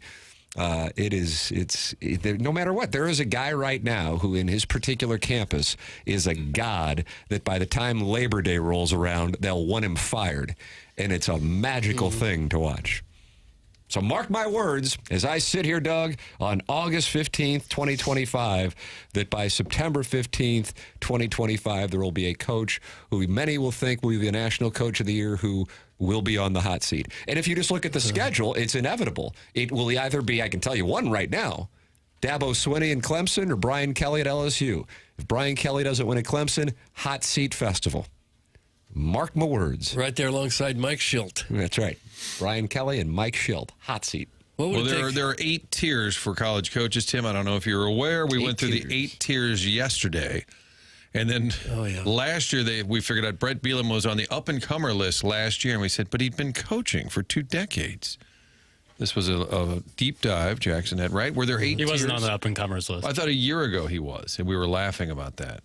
Ups and downs. He was in the ups and downs. He was in the ups and downs? Yeah. Wow, Jackson's got it memorized. And Missouri was a Tier 4 school, we decided, right? Tier 3. According to this Tier 3 ranking. No, you guys kind of didn't listen at all, apparently. Kind of like Wow. In all sincerity, how about this, Martin? Caller Ellen. In all sincerity, it seems that Martin works his tuchus off. Is that a proper pronunciation, Jackson? Nailed it. Thank you. How do you spell tuchus? She's got it as Tuckus. Is a good, hard-working, meat and potatoes Irish Catholic. It's just not something that's in my lexicon. It's going to be an H. It's a Tuchus. Well, she misspelled it, but he said it properly. It's fine. He knows nearly everything sports-related going on around town. It's very impressive. Martin, that's from Caller Ellen. How about that? A little pat on the rump. I like getting around town. I don't know how the hell you do it. I got to be honest with you. Now, last night, full disclosure, I was home by 8, done for the day. I kind of ran around town. I was with Chris Pronger, friend of the show? Question mark. He was over at Rankin Jordan, so we did a little interview with Prongs. And he was dressed as Superman. It was cute. He was messing with the kids. Did he also interview you again? But he had a microphone on while I was interviewing. I said, "Why are you mic'd up?" He's always wired. That's my camera over there. I said, "Where is this airing?" Because I've already done an interview with him, and I have never seen it air. But God bless him, he's out and about with the kids. And then Jason Mott had his cornhole event down at Anheuser-Busch. There's a ton of people. Did you toss some bags? I did not. And I asked him why it's cornhole and not bags. He said it depends where you live in the country. Yeah. But he's a delight as well. Yeah, he always was a delight, even when he was playing. And really, when he got injured is when that strikeout cancer took off. Yeah. He said they're at about $2 million now in money raised. It's great. He said, I just called a few people and said, "Hey, John Lester, would you mind? I'm Mott with the Cardinals, who had gotten some notoriety having won the World Series, and he was the saves leader. But he said, I didn't really know these guys. Anthony Rizzo started wearing the shirt. Lester, Craig Kimbrell, and he said it just took off from there. Yeah. Those shirts were everywhere. But thank you, caller Ellen. I like being in touch with the people, and I think Prongs would be. I want to write a little note here. What do you got? I'm just going to say Prongs more regular on the show. How about that? No, I'm not saying I can make it happen, but I'm writing it down. Well, yeah. He'll bust your balls real nice. Oh, yeah. I'm going to pee on that tree in Auburn on October 18th and then watch Sam Horn light up the Auburn secondary. That's from the man who is reporting that Sam Horn is the University of Missouri's starting quarterback in 2025. Doug, his name is the Warson Woods Wacko. And all we ask, Colonel, is that you give the hat tip to TMA and the Warson Woods Wacko. Now, if it turns out to be inappropriate, just leave TMA out of it. We already had a little incident with a Nolan Arenado spotting in Jupiter. Yes, It was his cousin, I believe. And then either Mozeliak or Ollie introduced Jeff Jones to the cousin. Said, "This is Nolan's cousin." And we were all like, "Hey, he does kind of look like him, doesn't he?" Instead of hat tip, the other one you say is had it first. Had it first. So I want to see Gabe DeArmond when Drink announces it's Sam Horn, Warson Woods Wacko. Had it first. If I texted Gabe right now saying, "Hey, we have a guy who texts into the show," it's the Warson Woods Wacko saying Sam Horn is the starting quarterback against Central Arkansas, he will write back something along the lines of, "Great." That'll be it. This is brutal. Yeah, there'll be that, too. I interviewed him for our Mizzou Next Star special, and I had texted him ahead of time. I'm down there, and I see him after this press conference. I said, "When I knock this thing out," he goes, "Oh, yeah, I already forgot about it." I'm like, that's the Colonel. That's he was thrilled to be a part of it. Gabe. We're only 13 days away from one of those. Can't wait. Sharon and Clayton texting in. Martin, you're getting a lot of the female support this morning. She says, "I agree with Ellen. Martin must mainline Red Bulls." Do you mainline Red Bulls? No, I have a window from once onboarding is over with, of course. Of course, yeah. Usually home from 10:30 to 2:30 in the day, so I can shut her down. Do you take a nipper? Sometimes I could take a 30-minute nap and I'm ready to roll. Jackson says if you take anything longer than the 30-minute nap, you're exposing yourself to health damage.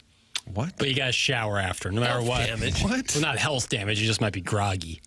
Oh, yeah. If I nap too long, I wish I'd You never got to napped shower in the first afterwards. place. You got to, as soon as you wake up, feet on the floor and then run to the shower. Well, but also you get the bed head. You can't lay down and wake up with your hair standing straight up. Are you and go to taking a work. shot?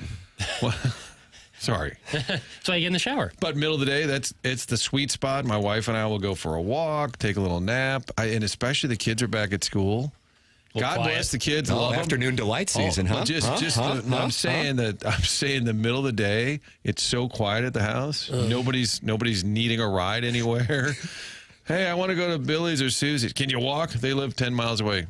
Like I said, can you walk? Butter me up, Daddy. There's Doug Ken Iggy Strode. Does he ever show up at your house? No, just post videos. You can email in the morning after at InsideSTL.com. Doug, this program is internationally known, and that is why many of the French nationalists have gathered to watch Joey Vitale call in for his weekly tradition here on Fridays, brought to you by Schaefer Door Company. Joey Vitale from Paris, we think. He might just be over in Kirkwood. We're not sure. He may not know where he is. All of those things are possible. That is coming up in the Fisher Window and Door Store here on the Morning After, presented to you by Brown & Crouppen on 101 ESPN.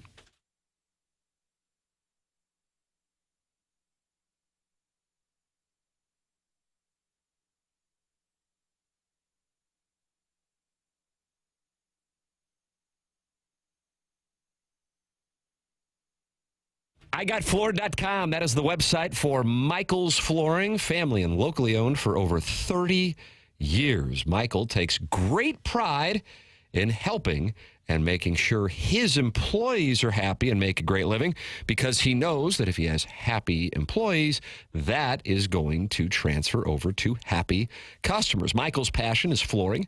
When you order from him, he wants you to have the best experience for the best price. And that is why he's going out of his way to make sure he gets the best installers and gives them $7 a square yard, which is incredible compensation in this industry. Just come in or talk to them and you're going to see the difference. They want to make sure they suggest the best thing for you and not pushing what corporate is telling them they have too much of. They're online at IGotFloored.com, and you can get 3 free samples from Proximity Mills for going to IGotFloored.com. That's all you got to do. IGotFloored.com. It's Michael's Flooring. IGotFloored.com.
Hey, folks, Joey Vitale here. I'm here to talk to you about your garage door. One of those wonderful things you love. Keeps you warm in the winter, keeps out the bugs and the birds in the summer. But that thing doesn't open, you're in a world of hurt. I got a good news for you. Call my good friend Jason, J-Bone, call him whatever you want. He's got a heck of a company. Schaefer Door Company are his guys. Go visit them at SchaeferDoorCompany.com. But if you want quick results, if you want a quick response, they will take care of you.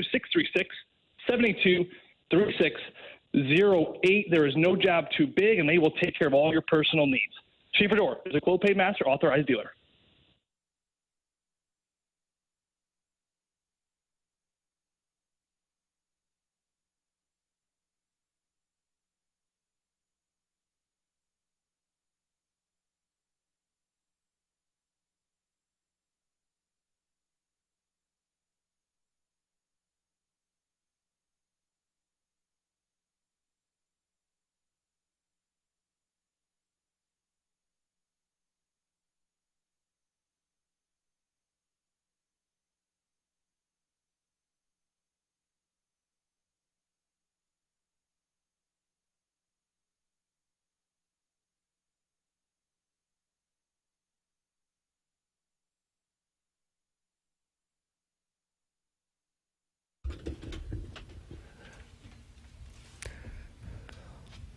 They're playing this in Paris, Doug.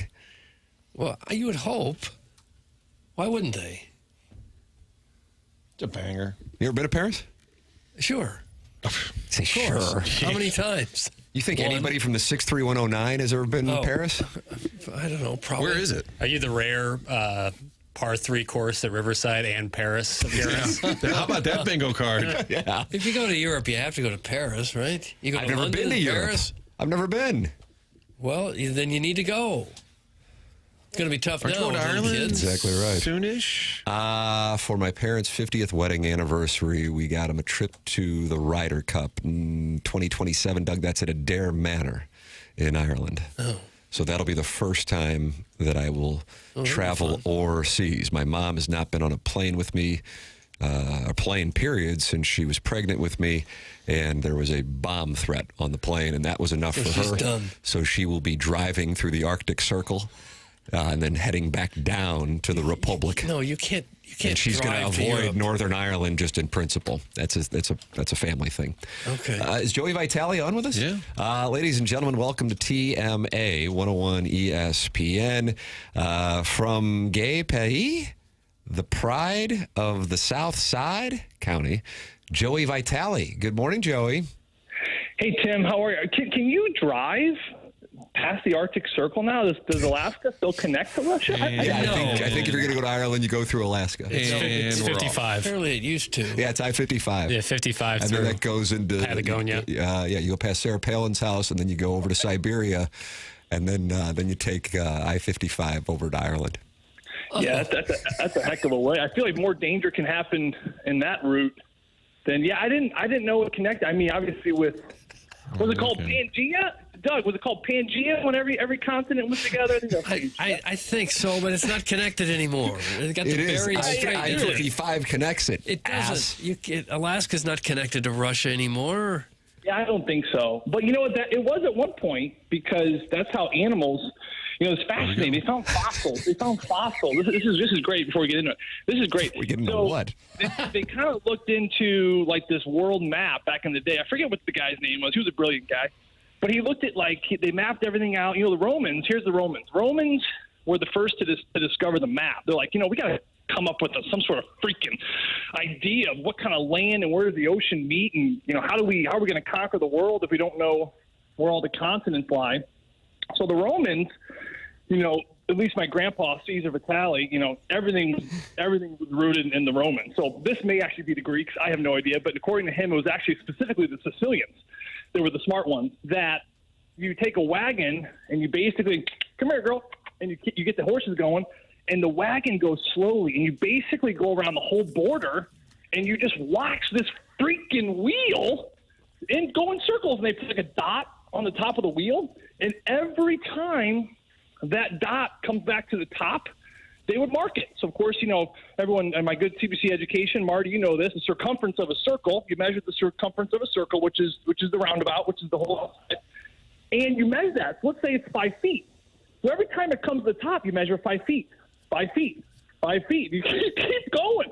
So they probably have some poor slave, some guy that they conquered from, Iceland or Greenland or Scotland or wherever they were conquering the world, and he just had to watch this dot, and that's how they created the map. So, my point is they do this map, and then they discover that this is what the world looks like. I mean, they say, this is interesting, and what's so interesting about that? Well, what's interesting is it kind of looks like a puzzle. And if you look at the world map, it does, especially like South America and like Africa. It kind of looks like it fits together like a puzzle, so they kind of got their heads thinking. And they obviously got a little bit more research into it. And this is what's amazing is you have fossils of animals and like rocks and stones in South America, the same ones that you have in Africa. I mean, think about that. So obviously these animals aren't like your mom, Tim, and traveling all kinds of weird ways around the world. They're just going to go from, point A to point B, which is probably like maybe half a mile.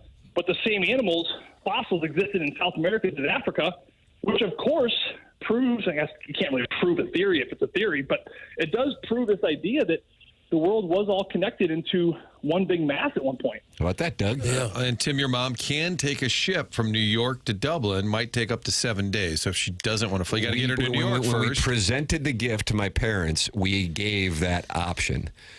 But she said she's just going to borrow some of my sleeping cocktail, and she's just going to shut her down there at JFK for the 6-7 hour Make flight. the flight and be asleep for the whole thing. That's right. Time travel. Yeah, time travel. That's exactly That's what it a is. better idea. Joey, are you in Paris? No, I go next week. Perfect. I'm still in the great confines of Kirkwood. Just walked my kiddos to school at St. Peter. It is blowing up, obviously, with young kids and wonderful energy in Kirkwood. So excited for them. This is their first full day. So I've been saying my Hail Marys the whole way home. Thank you, Lord Jesus. We made it through summer. The last couple of weeks, I thought I was going to kill one of my kids. I was going to be honest with you. No. Oh, no.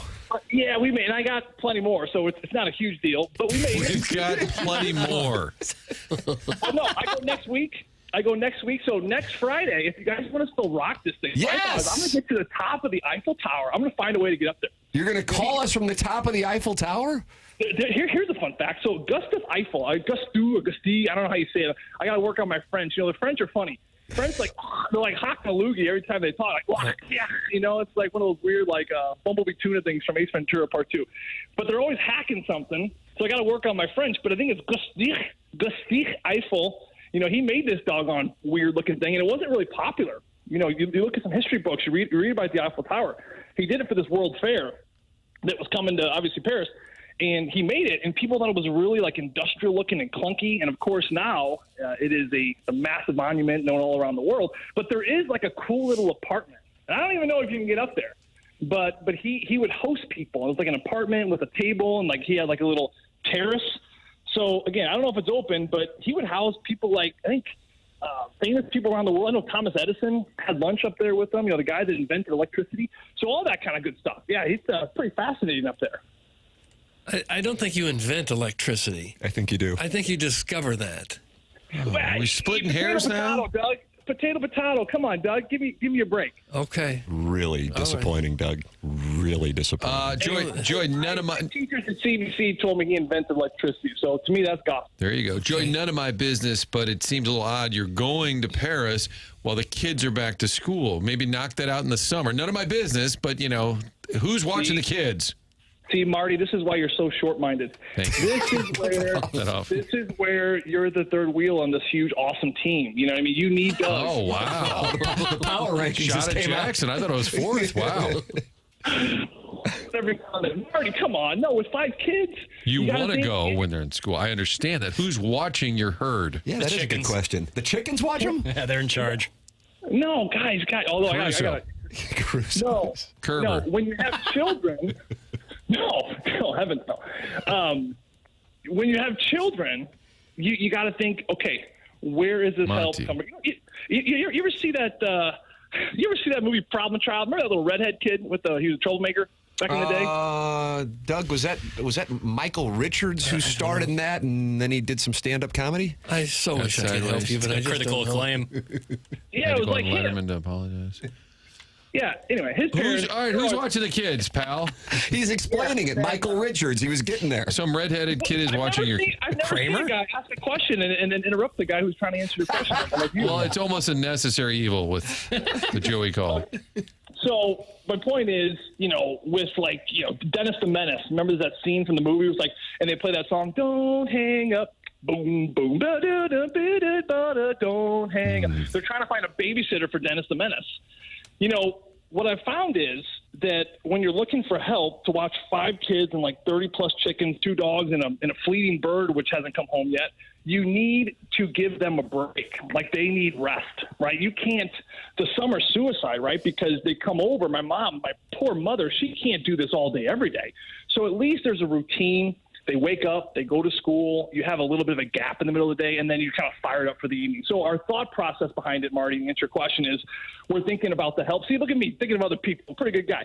Thinking of other people about how it's going to help them that our kids are in school. So it's easier to watch the kids in the school year than it is during the summers. I got to tell you, I agree with Joey on this. Now, I'm only coming from the 2-child perspective, but I think there's some thought process behind it that the people watching would agree with.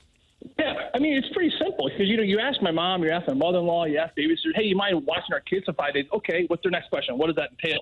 Well, it's every day, grind it out. You're going to want to be pulling out all your hair and teeth by the end of 5 days. Or it's, hey, you wake them up, you get them off to school, take a little breather, go catch a Cardinals afternoon game, maybe a little Mai Tai, whatever you want, and then come back, pick them up at 3, and then you just got a few hours before bedtime. So that, to me, is our thought process where I want those people to be relaxed. When I'm in Paris just munching on a baguette sandwich with fresh ham and butter, I want my parents, I want my mom to be in a cool spot, you know what I mean, while I'm just going to town on that. Or maybe a croissant. You go to France. Croissant, you can always tell a good croissant, they have to call them croissants, because a good croissant will shatter. Like, a croissant's supposed to shatter. You go to Starbucks, no offense, Starbucks, you eat a croissant, and it's so clean, and that's what Americans like. They don't want to get all messy. But if you go to France, you got to wear one of those lobster bibs. You ever wear those lobster bibs, Doug, when you go to, like... Yeah, Doug goes to Joe's Stone Crab, Miami Beach. What, the third Saturday every month? Well, I've been there once. Tim, real quick, did that just count as harassing Doug? I'm playing a little bingo over here. Did you think what he said? I don't think so. I think he was asking him if you wore the lobster bib. Okay. You can watch Chairman Kurt's Joey Vitale bingo card. It's on the TMA STL Instagram and the TMA STL Twitter account. Is that correct? Just about. How's it going so far, Chairman Kurt? We're doing really well. Oh, wow. Yeah, really Nicely well. done, Joey. Well, listen, I don't know much about that. I know much about just giving Doug a hard time. And I trust harassment. Doug, though, too. So. That might have been the harassment we were looking for. Okay, bingo. Joey, I don't know if you saw this. Are you on the Twitter tweets? No. I don't do the Twitter trotter tweets. I don't do much about that. I just I'm kind of busy, but I check things other ways. I don't do much on the tweet thingy. The great Kevin Lorenz, who used to work on this program 13, 14 years ago, texted me this one. Ryan Reeves didn't score many goals during his time in Pittsburgh. In fairness, that's not what he was paid to do. However, on February 6th, 2018, Reeves did score in a 5-4 win against a Vegas team that would acquire him from the Penguins later that month. After the next day's practice, Reeves said he realized when he got home that he had left his garage door open during the game. Sidney Crosby, whose locker was nearby, quietly sat and listened while Reeves regaled the media with his story. As Reeves began to walk away, Crosby summoned him. Quote, "You're going to leave the garage door open before every game now, I assume, right?" Reeves responded, "Are you crazy? It's winter, man." Then Reeves laughed and walked away. Crosby, whose superstitions are legendary, looked at me with a completely serious face and said, "Can you imagine not leaving your garage door up for the rest of the season when you have a game, at least a home game? Am I the crazy one?" Doug, that is a Sidney Crosby anecdote that ties into Joey Vitale, not just because it's about Sidney Crosby, but because of the Florence and the Machine song. Joey, had you ever heard that story? I have never heard that. I believe it with every ounce of me, because that, to me, it only just scratches the surface on how superstitious and routine he was. I mean, I've told multiple stories of this as well. And, you know, people get all goofy about, oh, my gosh, what is the big deal? You're the best player in the world. Just go out there and go play. It's not necessarily the act. For people, I'm going to try to explain this the best I can. It's not just like, oh, I need to do this or else I'm not going to play well. It's more of, this is what I do. This is my program. This is my routine. Now, why is that important? Well, it's important because imagine, and this is serious, imagine Sidney Crosby for a minute. I played with Sid, and shout out Sid. I played with Sid, Marty, in so many high-pressure situations. I mean, I have told to this day, I have never seen an athlete take as much shrapnel and take as much criticism as Sidney Crosby did when we went to Philadelphia. They hated him. They hated him. Okay, so then you put it up there, and then you add it to playoffs. Then playoffs takes on a whole nother dimension. Right, I think it was either the 2013 or 14 playoff run. We lost in 6 games to the Philadelphia Flyers. I started a line brawl 2 weeks before playoffs. It was one of the final regular season games. I hit Daniel Briere, who's now the GM of Philly. We had a really fun – you should ask Alex Ferrari, a really funny Daniel Briere story when he came to the booth. I think it was last season. We were talking about the brawl, and Alex had him come in while I'm talking about it on the air. And I turned around, and there's Briere. It was actually really, really funny. We had a great conversation about it. But I started this line brawl, which started all this more animosity between this rivalry. Tony Granato, just a wonderful, wonderful human being from the heart out. He was on top of the bench yelling at Peter Laviolette, who, it's funny enough, I found out later after the whole team got kicked out, basically. The game was almost over. we're in the locker room. We're watching Pierre Maguire break down this brawl and with all the replays, and they're trying to sort it all out. There's like 100 gloves on the ice. It seems like the fans are going nuts. And we're breaking this down, and Tony Granado's right there, and he's like, good job, great hit. And we're talking about it. And I was like, man, you were really fired up at Pierre Laviolette there. He goes, and I'll never forget what he said. He said, yeah, he was my best man at my wedding. So hey, these guys go way back. Like they go way back. He's like, hey, we were each other's best men at our wedding. So you wouldn't have known it, and that's just hockey guys. But that happened, and then the playoffs happened, and you're looking at this environment, the warm-ups. I'm not talking about, hey, you stink, boo, Crosby. I mean, there are kids flipping us the bird. Like, you know, that's the type of stuff, like 10-year-olds, like signs with vulgar language. I mean, it was harsh. It was a harsh environment. When we lost in 6 games, our buses going to the airport, I'll never forget it. It was an afternoon game, so people were just swarming the streets of Philly on Broadway, and we're leaving. Someone hums a fresh Natty Light. Shout out South County Natty Light. A fresh Natty Light. Is that pale? Right at our window. That's my first drink I had. I'll get into that later. We won our state championship my freshman year. It was a little underage drinking going on. Not a big deal, but I had my first Natty Light. Not to get over there. Let's get back to the story. I'm going to try to follow this for Marty because he's Mr. Antsy in his pantsy today. But we're going I'm just trying to play some bingo, pal, and I think I got me a winner. And so this natural light beer, boom, smokes the window, like shatters the window. And then our bus driver, you can imagine, he like took off because then everyone, right, it just takes one, and then everyone starts throwing beer cans. That's the type of environment I'm talking about.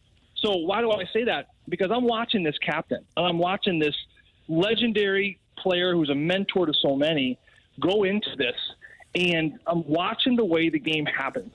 And then you're watching how as the intensity rises and the pressure goes up, his game goes up. It was just the wildest thing to this day I think I've ever seen a part of that Penguins team, was that the energy, the pressure, everything goes up in the game, and his game would go up. So let's tie this back into his routine. The thing about the best players I have seen, they have routine because we make so many decisions in a day. My wife, I'm not making this up, she said to me this morning, she goes, do you know how many decisions females make in a day? How many choices we make? I go, how mmany? She said 50,000. I might need to fact check that, but she said moms make around 50,000 choices in a day. Men, not to insult the men here, but we're around like 20 to 30,000, so we don't think quite as much. So if you're thinking, let's just say conservatively, you're thinking 20,000 decisions and choices in a day. If you're Sidney Crosby, you don't want to make that many choices. You want to make less choices, but good choices. So when the game is on and the intensity is high and you're down by a goal with 2 minutes to go, that's when you need to make the best choices. What happens over time, and they're finding out this through as they examine athletes, you know, mental fatigue is a thing. So if you're not making as many choices and decisions throughout the day, you're not mentally in as much of a fog, which means you can be more dialed in. It's kind of the same theory when Ryan O'Reilly would stay out late in practice.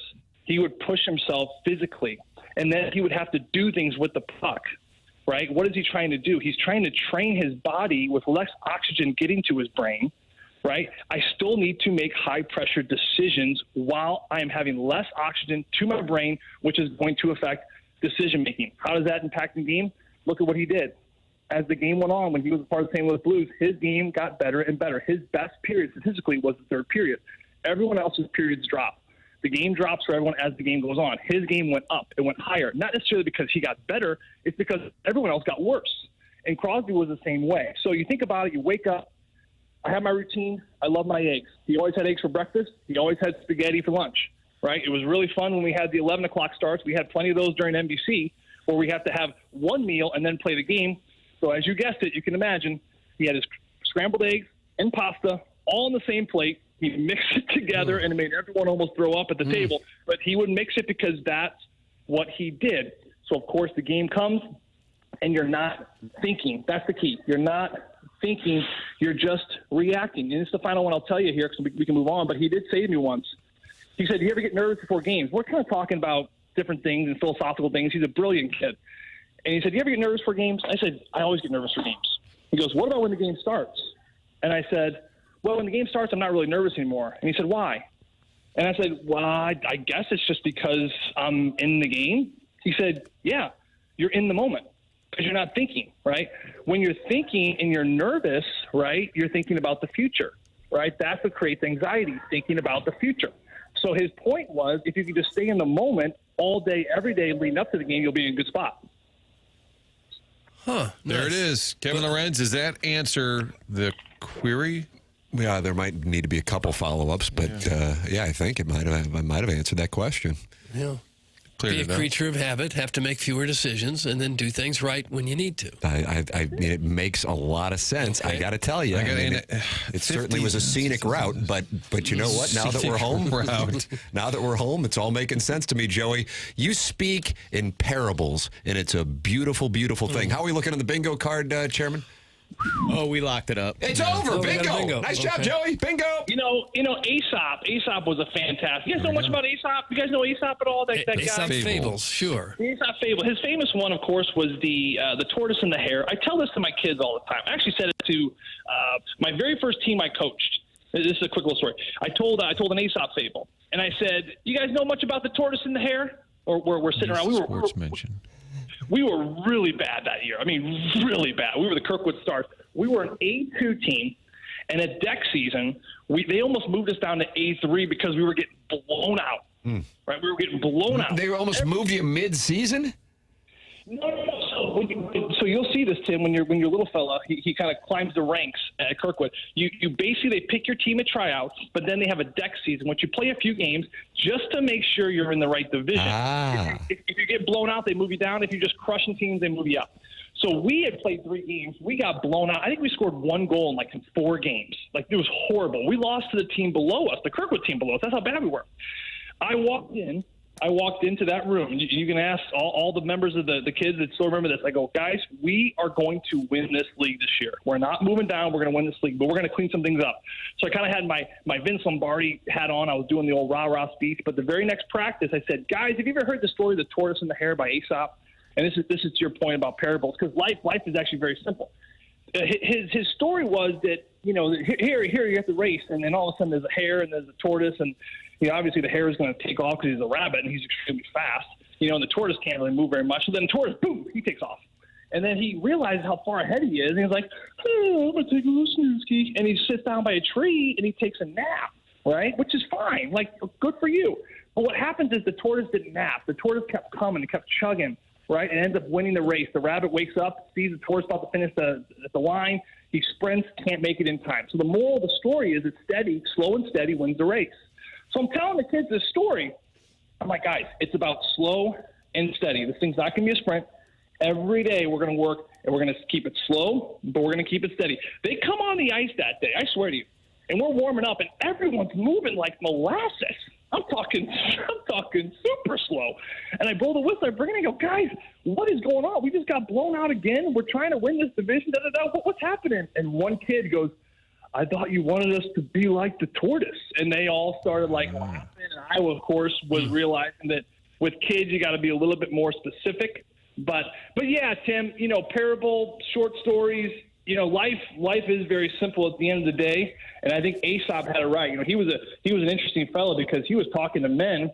This is like thousands, tens of twenties of thousands of years ago. But these guys weren't very smart. They couldn't read or write or anything. So he couldn't talk to them about intelligent things. So he had to keep things very, very simple. And what is the most simple way to use analogies for men back in the day around the campfire? Just use animals. Makes sense to me. Like our audience, too. Keep it simple. Don't over-explain it. Exactly some can read, some can write. Okay. Wow. Well, that was interesting. I don't really have a follow-up.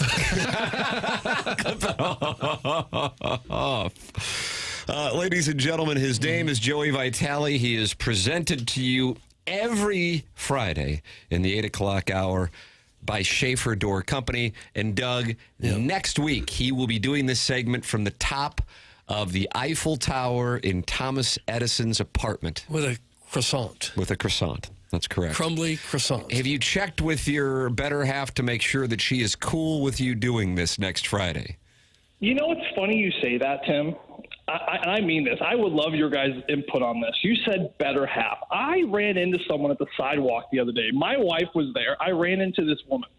And I said, oh, I just saw your better half. I just saw her husband that morning. And my wife walks away and she goes, what did you say to her? Oh, I just said I saw your better half. And she said, you can't say that. I go, well, why not? And she goes, you know how insulting that is? You insulted that basically her husband's better than her. And I was like, well, yeah, no, I know what you mean, but I kind of meant it like I admire her husband. She's like, yeah, but you put her out. Anyway, I'm actually interested, and I would love a vote here because maybe I'll take this right from my wife. Doug, this is going to be a Gallup poll right here. Okay. Is it okay to tell a person that how was your better half or I saw your better? Is it okay at all to reference the other person's spouse or significant other as their better half? I think so. I feel really good about it, and Yeah. here's my reasoning. It's a tribute to the person they've decided to spend either the rest of their life with or the next 2 to 3 years before heading to Clayton with. And so therefore I think it's a wonderful tribute, Doug. That's my vote. I am in a yay category. Yeah, I would agree with that. I think it's okay. I mean, to have a problem with that means you're just kind of looking for fights, I think. Everyone knows what it means. It's like, where's your spouse or where's your other half? You just say better half to kind of drop a compliment. I think it's fine. I have never seen this side of you, Doug. Oh, sorry, Jasmine. I think you're fine, Joey. The great Joe Young, photographer at Channel 5, would like to know, how did Joey's team end up that year after all the coaching and the change in philosophy? And I said, I don't think we have that kind of time. But so we have a quick second. We ended up winning the division. We came from behind. We won the division. We beat the Merrimack Sharks in the final game at the Shark Tank. Suck it, Merrimack. We beat them 5-1. We beat them 5-1, and we won the division. We ended up losing the Blue Note Cup that year in the championship with an empty netter, but we ended up winning the division. So Congratulations. Thank you. So just to be clear, Doug, I am going to tell my wife that you are just trying to start a fight, honey. That's what Doug Vaughn said. The great Doug Vaughn said. Yeah, I think it's fine. I don't think anybody would have a problem with that. Most people would defer to their other half as their better half. Most would. I feel like the Vitales are going to get into a fight today, and then the trip is off. We'll take the Paris trip. I'll be in Clayton next Friday. Yeah, you'll be in Clayton getting bottle service. There's probably a French restaurant around town, isn't there? Tim, where do you go for good French food?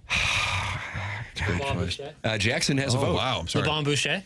Oh, wow, Lottie frickin' da, Horton Watkins, huh? For like a lunch or a breakfast situation. Okay. Boy, this was that Clayton? That's pretty close to here. Of course it is. You know what? I'm going to go to Chris's Pancake House. Ooh, Sicilian omelet. And I'll get French toast, and that's about as French as I'm going to get because I'm meat and potatoes through and through, Joey. That's right, big boy. There's nothing wrong with Chris's Pancake House. Love me a short stack from Chris. See, there you go. Live. Got to watch out. People go flying up and down that Watson there. Careful crossing. Joey, wonderful to hear from you, and safe travels to France. Thank you so much for your time this morning. Bonjour. See you next Friday. There you go. Right, that'll be from Thomas Edison's apartment at the top of the Eiffel Tower. Tim, was there a youth sports mention? I believe there was. Oh, you better believe it. Merrimack took the hard one. Was there a movie reference? He likes that Ace Ventura a lot. Did he do song lyrics? Did he yell or scream at all? Yes. Did he mention Paris? Was there a random history fact? Something about when he played? Was there a CBC mention? An Eiffel Tower mention? Stop me when I think these are all yes. Do we have a coverall? Baguette was mentioned, I believe. A baguette. Chickens. I think Kirkwood was mentioned. Yes. Any animal sound. There's a free space in the middle and it has Sidney Crosby's face on it. Random science fact. Yes. Harassing Doug. That's where I needed clarification. But I believe we may have a full board. Okay, good. Aesop lived in 600 BC, not 10,000 years ago. Regardless, I can only imagine him smiling down as an Adderall former hockey player explained the key lessons of his fables, such as tortoises are slow, rabbits are fast. Great stuff, Doug. That comes from 2023 and 2024 Texture of the Year Arbor Day. I love Aesop's Fables. There's a whole book. It's a good book to read for kids. It's AESOP?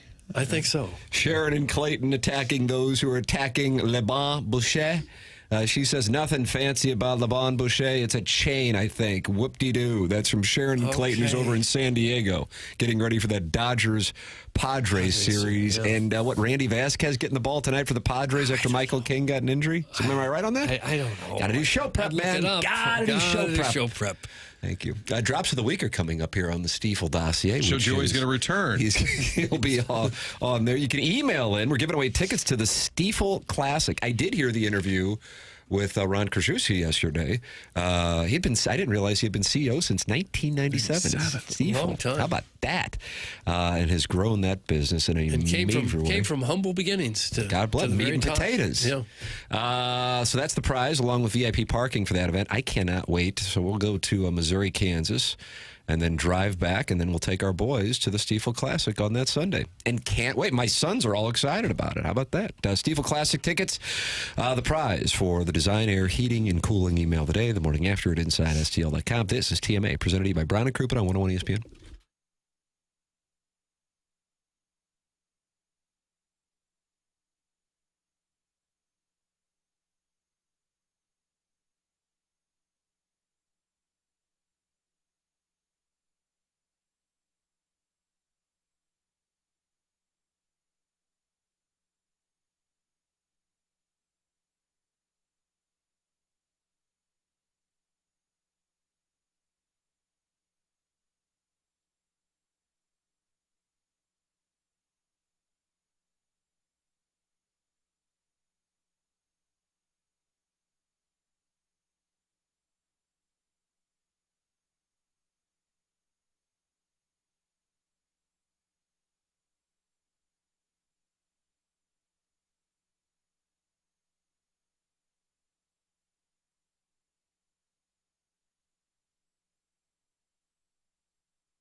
Doug, what's going on? Jackson's mad about something. I have no idea what it is. My hand slipped right as I was about to play the song I wanted to play, and it reverted back to the last song. So this is No Vaseline by Ice Cube. Might want to have your finger on the trigger of the drop button.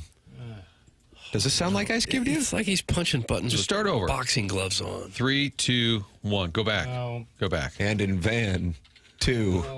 Edit all this out later. Edit all. If you're a lot of listening typing on the going podcast, on. Lot of panic, Martin. This didn't happen, okay? I got it. Hold on. Hold It's okay. on. Hold It's on. okay. Just No, cue come up a on, Joey's load, cue up a Joey story. Jackson calling okay. for a load. That is the brand. Okay. By the But way, now we got nothing. There it is. That's all ruined. what is this? It's Ride of the Valkyries. Oh, this is the one we wanted? Yes. 46 years ago, Apocalypse Now came out, so I thought it'd be kind of fun. But now it's ruined. I ruined it. I ruined Friday. If you ever see a bald guy that looks kind of crazy, I say, oh, Colonel Kurtz is over there. Good call. Apocalypse Now was fantastic for about 2/3 or 3/4 of the movie. And then it went into the dark. You don't like the Brando part? No. So I it's didn't like how it some at people all. feel about 19. Doug, would it be 88 Full Metal Jacket? 87? It feels like 87. Okay. The second It's half. kind of like and then another military film, Stripes. Also kind of flips. Mm-hmm. Stripes becomes like a real caper at the end. But with the Marlon Brando thing, it was just so dark. You couldn't see anything. Well, it wasn't the plan. And But that was like the penultimate episode of Game of Thrones? Yeah, it's like the second episode of the season 8, and you literally can't see a thing. Yeah, that's horrible. But that wasn't the plan. But Marlon Brando showed up super out of shape and didn't know his lines, so they had to shoot him in the dark. He was way fatter than they wanted him to be.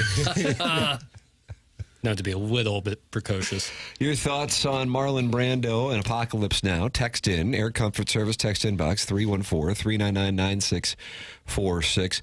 You can call in. Biff has chosen to do so, as did Joey Vitale as he's getting ready to head to Paris. Callier and Thompson sponsor the phone lines 314-974-0101. And then you can email in for our Design, Air, Heating, and Cooling email today coming your way at 10:45, the morning after at InsideSTL.com. We have a wonderful Michelob Ultra YouTube chat. 239 friends have gathered, including John Scores, Bill Reloaded, Tim McKernan's Meat and Potatoes, and Kenny Lee-May. Okay. Never seen Kenny Lee-May before. Welcome to the show. I haven't either. Doug, it is a Friday. It is a tradition, especially here in the Fisher Window and Door Store 8 o'clock hour. It's Jackson Burkett's Drops of the Week. Morning After. Drops of the Week. Yeah, you gotta drop it like it's hot, dog. It's a wonderful drop. Indeed it is. Flip that off. Flip that off. Flip that off. Flip that off. Flip that off. I pegged you as a little bit of an older gentleman. Yeah, as I do this interview, I keep thinking, like, God, I want to just keep doing more of these. But the 6'1" hate, obviously passionate. Well, I'm not into beauty pageants. Yeah, where's Tim at? Yes, I wanted to talk about Aaron Cook.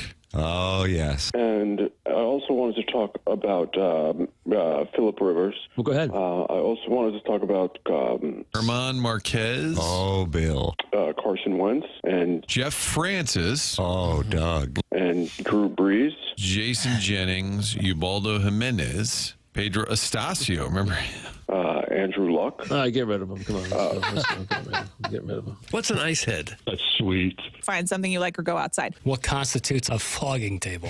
I don't think I even know what rolling balls means. That made me real nervous, Martin. Cutest teammate? That was the question. Yeah, that was the guy wants question. to know. Now, to be fair, Nope. I'm not trying to look like an idiot out there. I think I'm ready to go. Visit St. Louis. St. Louis tours or an impacted colon. That was Drops of the Week. Yeah, it's good to feel good about the work you do. Right. Really high-level stuff. Thoughtful, intelligent conversation. Really well edited, though. I enjoyed my Rockies all-time winnings list compared to Guy calling Francesa and wanting to talk about every quarterback. I think that was a great concept. Thank you. Doug, we're, I would imagine, 12 days, perhaps 11 days away from Missouri's first uniform announcement. Mm-hmm. Martin, this is, if you want to see Doug Vaughn angry, it is when Missouri announces their uniforms every week. And the Colonel, who I would imagine is going to be a weekly guest on the program when the season starts. Is that the plan, Jackson? Mm-hmm. I apologize to crowdsource. No, yeah, that's fine. Brought to you by James Carlton. That would be my wager. Does not like it when Doug brings up the uniforms. but the Colonel just tweeted about Missouri's uniforms. Oh, no. Wow. Is it good news? This is what he writes. I am not a uniform guy, but I will stand for no slander about the pro combat uniforms from this game. Had a former Mizzou player tell me last night they're the best uniforms in school history. Doug, for the record, that was with the anthracite pant. Oh, God. Pro combat? The white jersey with anthracite shoulders and anthracite matte helmet with the black block M, and that was worn at Arrowhead Stadium against your September 6th opponent, Rock Chalk Jayhawk. So we're going back to the anthracite, are we? I don't know. All I know is Mike Steve Ritter tweeted at the Colonel, that was an incredible game, but I've tried to wipe my memory of it because of how awful the uniforms were for it. And that's what the Colonel says. He will take no slander about the pro combat uniforms, which were anthracite pant, anthracite matte helmet. God. So he was in Have favor they announced they're wearing? costumes. Is that what's being said here? They usually announce it the day before. Last year, there was something that went awry in a barn before the Texas A&M game, a game that didn't necessarily get real competitive, and I think they ditched the uniform announcements going forward. Here, do you mind this? Heretofore? Yeah, they for a while, for a couple of years, would do like these elaborate uniform reveals. Yeah, I remember that. Sometimes gentlemen would be standing in creeks and forests. There was one where Connor Tollison was like playing the guitar on Broadway when they were playing Vanderbilt. It just all seemed a little goofy. Yeah. There was one where a little forced. I can't. Maybe Zion Young was riding recruiting. It doesn't help recruiting. There's one where Zion Young, I feel, was riding a horse, and it was like, what situation? They were playing Murray State, and he had the defensive end riding a horse. Found it all very odd. It only takes one goofball in the marketing department to make all that happen. Well, you got to respect the effort, but trash a uniform. No, the uniform looks uniform good. They had for so many years. I love the uniforms, but So they stopped doing these video. Do they still announce though? Like just put a quick picture out instead of a full video? I don't know what they're going to do this year. After they stopped doing the videos, they kind of stopped announcing what they were going to wear. It's just like whenever it would pop almost on. as So sometimes Doug can't recognize which team is Missouri, and No, that I drives don't him up the know. I wall. don't know who I'm rooting for. That's I don't know. I frankly don't know. rings a little hollow. How many colors you got? Well, when You they're got playing black, gold, yellow, when they're playing anthracite, like when they're playing gray. Boston College, like I think Who's you can who? figure out who's who. Well, know? you would hope that they could put together a uniform where you could at least identify which team is yours. When they played Iowa, that was a little different. That's a fair criticism. The all white thing with the feather coming out of the tiger's butt, that was just horrendous. Clip that off. I don't get why you wouldn't embrace the tradition that they had for so many years. I'm like Gabe. I'm not a big uniform guy, not that worried about it. A little more concerned about who's the quarterback and whether they can win or not. I hate the little comic book tiger. I hate the the sailor tiger. I'm with you, actually. I don't care for that. I think it doesn't feel real intimidating or masculine. No. Michigan also has something just like it. They have a Sailor Wolverine? It has like a little like the hats you used to get at Steak and Shake, the paper hats. It has like a little That on top of a Wolverine with like a block M. Watch this, Doug. Oh, I see what you're doing. A Wolverine's kind of an interesting little animal. Not to get into Joey's territory here, but Joey's territory. They're not that big, but nasty. Yeah, real. Wolverine, They're closer to like a honey badger than they are like a wolf. Big honey badger. Yeah. That Mizzou sailor looks like it should have a thought bubble that says, "Hey, fella." It doesn't seem intimidating. Yeah, it seems like a comic strip. It is hard to tell what team Mizzou is sometimes. I agree with Doug. That's from Bill Reloaded, the Michelob Ultra YouTube It says in giant block letters on the front of their jersey, Mizzou. Sometimes? No, all the Sometimes time. it Every doesn't. Mizzou jersey in 2024 and 2025 has a big letters Mizzou across the front. Well, we don't know 25. They haven't had the season yet. They haven't announced new uniforms. No, they make a big surprise of that 2 days before the game. Hey, you're never going to recognize us this week. We're wearing bright They're yellow. wearing stuff that says Mizzou all over it. Well, it's better. Better or else. Doug, one of the uniform reveal videos, there was a player sitting in a cuck chair in the corner. Yes, that's an when they MD went 2020. too far. Oh, boy. That must have been before the A&M game. I don't remember that. And then the A&M felt like defensive back who's from Kirkwood somehow got into the hotel room. Was it Luther Burden and No, Theo Weiss. And honestly, that Weiss. didn't pass the smell test for me. You don't think that really happened? You think that was a Drinkwitz plant? Oh, I think Was it it the happened. towel I man? don't think it was that DB who put it there. He had it done by the staff. Because it might be the corniest thing I've ever heard in my life, and he's really, really good and didn't need to do that. Towel man. Yeah. And Not then the one at the when Blues Theo game. Weiss wore it to the game, I was like, okay, this seems like maybe, and I don't know. It's pure speculation. Could have been an inside job. Yeah. The schools get more money from Nike, Adidas, Under Armour if a team agrees to wear more variations. Quit saying you can't understand why they do it and burn this into your brain. Okay, knock it off. Stephen Timon, he is not happy that you're not happy. He with just you. got suspended. Stephen Time, he just got suspended on the 15th of August. Suspended a period of 2 days' time for your attitude, and a letter has been put in your file. Well, and to be fair Stephen Time. to Doug, Stephen Time sometimes can be an ass. So, Yeah, I agree with that. so to be fair, Doug, go ahead. Go for it. Okay. How much money can they really be giving you? Sure, here's $1 million if you just wear a yellow uniform. Really? I don't buy it. And then So you Phil want to Knight fight too? Stephen Timon? Because they think 10,000 people are going to run to the team store and buy that jersey. Doesn't happen. When you buy a jersey for yourself or your kid, you usually get the traditional Missouri jersey because you want people to know that it's Missouri. Mm-hmm. Guys, I can't wait for Mizzou to start changing uniforms at halftime. It's going to be so cute. That's from Painter Guy. Oh, God. Go out and buy all the Nike gear you want. Go out and spend all your money on Nike, and then Phil Knight can in turn give it to Oregon football. It's kind of how that works. Fair and fortunate observation. This is the Mark Hanna Evergreen Wealth Strategies 9 o'clock hour. Mark Hanna is online at evergreenstl.com. He is a wonderful gentleman, 314-889-0503. When the Colonel joins us and Doug asks him about the uniforms, that'll be brought to you by James Carlton of the Carlton State Farm Insurance Agency, online at carltoninsurance.net. And what a huge development for James Carlton yesterday is Biff switched both his personal and professional insurance to James Carlton. Let me tell you something, Doug. That's a big hit. Oh, it is. For Sure, James it is. Carlton. Yeah, he's got a big business.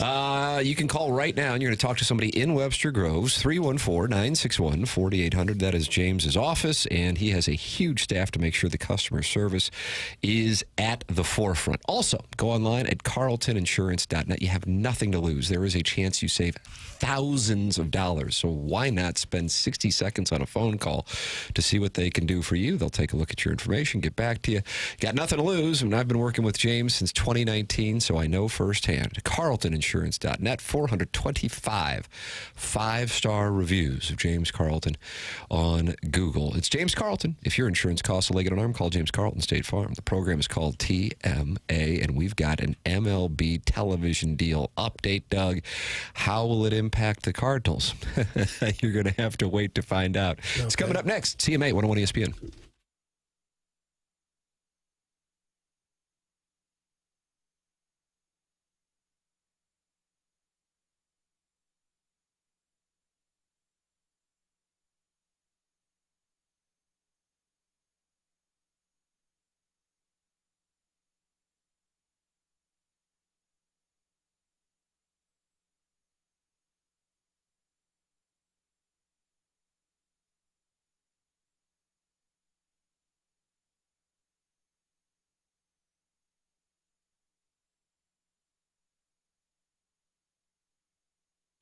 Loading up for the weekend, stop by Schnucks, go see the butcher and get some ideas. Real friendly staff. They're always great with suggestions for the grill or the sommelier over in the wine section. Everything you need is at your neighborhood Schnucks. And while you're loading up on groceries, you'll probably save a little bit of money because they continue to mark down everyday items. It's over 2,000 at last check. They continue to add to that list so you can save some money when buying groceries because prices have gone up, so they're doing their best to combat that. You can also download the Rewards app. That means you're saving money on top of those everyday savings. And when you check out, you'll find out what your balance is. That's money you can cash in right there or just save it for the next time around. Build it up as you shop. The Rewards app also allows you to do curbside delivery, home delivery. Schnucks delivers, one of the added items over the last few years that they've done at Schnucks. So everything you need, one spot.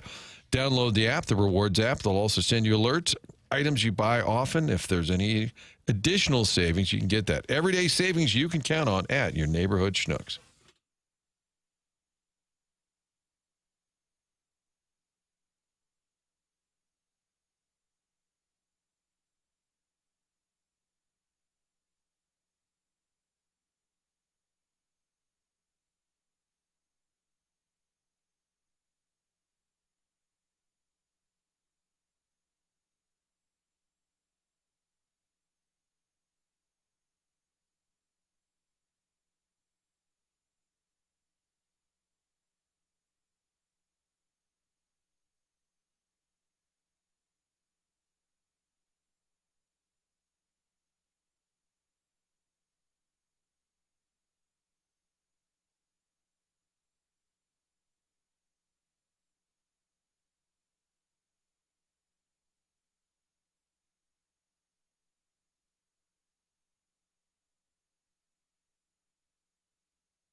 This is Jackson with the Sports Center update brought to you by Saliga Heating and Cooling. Yankees come to town tonight, take on the Cardinals. It's going to be a 7:15 first pitch. Andre Palante on the mound for your Redbirds. Those are their Sports Center update brought to you by Saliga Heating and Cooling, a Daikin heating and air conditioning dealer.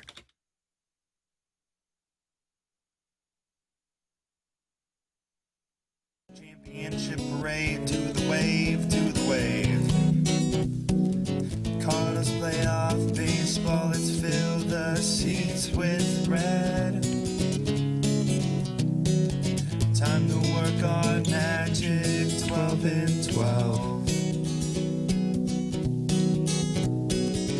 Oh yeah, guys. Alright. I'm gonna give you the lineup. Kyle Loesch is on the mound with Molina behind the plate. Alan Craig is taking over the duties of first base. Across the stretch, last year's MVP freezes on third. Furcal's out, but Scalzo skipping calls when God is back for sure. Cardinals playoff baseball, let's fill the seats with red. Time to work on magic, 12 and 12. Hard not to get fired up for a Yankee series when you hear this. Well, it gives the lineup a better team than what they got now. Well, I hate to hear that because if you put $100 on the Cardinals to make the 2025 MLB postseason, Doug, on the 1st of October, a gentleman will walk up to you, probably in a parking lot of a retail area in Arnold, with $1,260. Really? Yep. He said 100 on the Cardinals to make it? That's right. 12.6 to 1 on your money, brother. That's just to make the playoffs. That's per FanDuel.com. You see, I want to tell you what's wrong with all you people. Does that come off wrong? No, it's fine from you. Prisoners of the moment. Prisoners of the moment. And there's Adam Wainwright. There's a guy who threw the last pitch in the 2006 World Series. Why? There's a guy who had a little duel with Garrett Cole in Game 5 of the 2013 NLDS. That's a guy who knows what it's all about, brother. And he said yesterday on this very presentation, it always amazes me how people overreact to one game in a 162-game baseball season. I understand that. But the reality is, even though I think every single person in this studio, and why I would bet 98% of the people in the listening audience recognize that if you were to rank the 26 teams of the St. Louis Baseball Cardinals, LLC, since the year 2000, this one might be about 20th or 21st. But Doug, Major League Baseball said, let's have the NCAA tournament in October. Mm-hmm. And so many friends can join, even if they don't belong. Mm-hmm. And this team just might not belong and play. And they still might make it. Yeah. I was thinking how crazy it would be if they squeaked in and then got hot and won the baby. And the baby would be presented on Market Street on November 5th? Uh-huh. If this were the team that wins the next World Championship here. Okay. Yeah, well, I'm just dreaming. Well, if you want to do that, you can put $100 down on that. You've already collected your $1,260. Yeah, which is nice. From FanDuel. So now at this point, it's just pure profit, and all you're doing is making more. What do you think you're going to be rewarded with if you were to find yourself in the St. Louis Baseball Cardinals World Series champions on a $100 bet? $15,000. 10 grand. Jackie Papers. I wasn't paying attention. What are we doing around here? Biscuit. I was looking. This is HD1, brother. I was looking for the Adron Chambers drop. Yeah. Calling the nation all day. And I found it. Okay. All right. That was I worth support you doing a deep dive into the drops. But, I mean, you act like Tim's Joy Vitale over here. You're just tuning out. Jesus. The question is, you bet $100 on the Cardinals to win the World Series. Ooh. What's the return? What do you get under the Arnold Water Tower on November 4th? 5 large. $35,000. Oh, that's what I meant. I think it's worth throwing 100 at. There isn't you it? go. Yeah. They're not going to win the World Series, but what the hell? Welcome to ROI season on TMA. Wow. Cardinals are pre-revenue right now. You wouldn't miss the 100 as wealthy as we are. But 35,000 would be nice. Well, why don't we all throw in 25? Yeah. Tam Avenue Capital Partners might need to hold a cash call to I get just that did a little 25. Dave Checkitts investment here. We selling the concessions? Oh, by the way, the Yankees have a half-game lead over the Cleveland Guardians for the third wild card. How in the hell? That is a very fair question. I'm telling you, as a active fantasy baseball player, there are gentlemen who play on the Cleveland Guardians I have never heard of. I mean, and I'm talking about the regular starters, both position and rotation. I have never heard of your team. Papers is having a big 9 o'clock hour. I know you're upset about him not paying attention there, but that's the payoff. He didn't pay attention, so he could give you those drops. Doesn't matter. Paul Goldschmidt is returning to St. Louis this weekend, but he might end up on the injured list. I want to indulgence standing Can he ovation. bring out the lineup card or something? They might let him do that, I would think.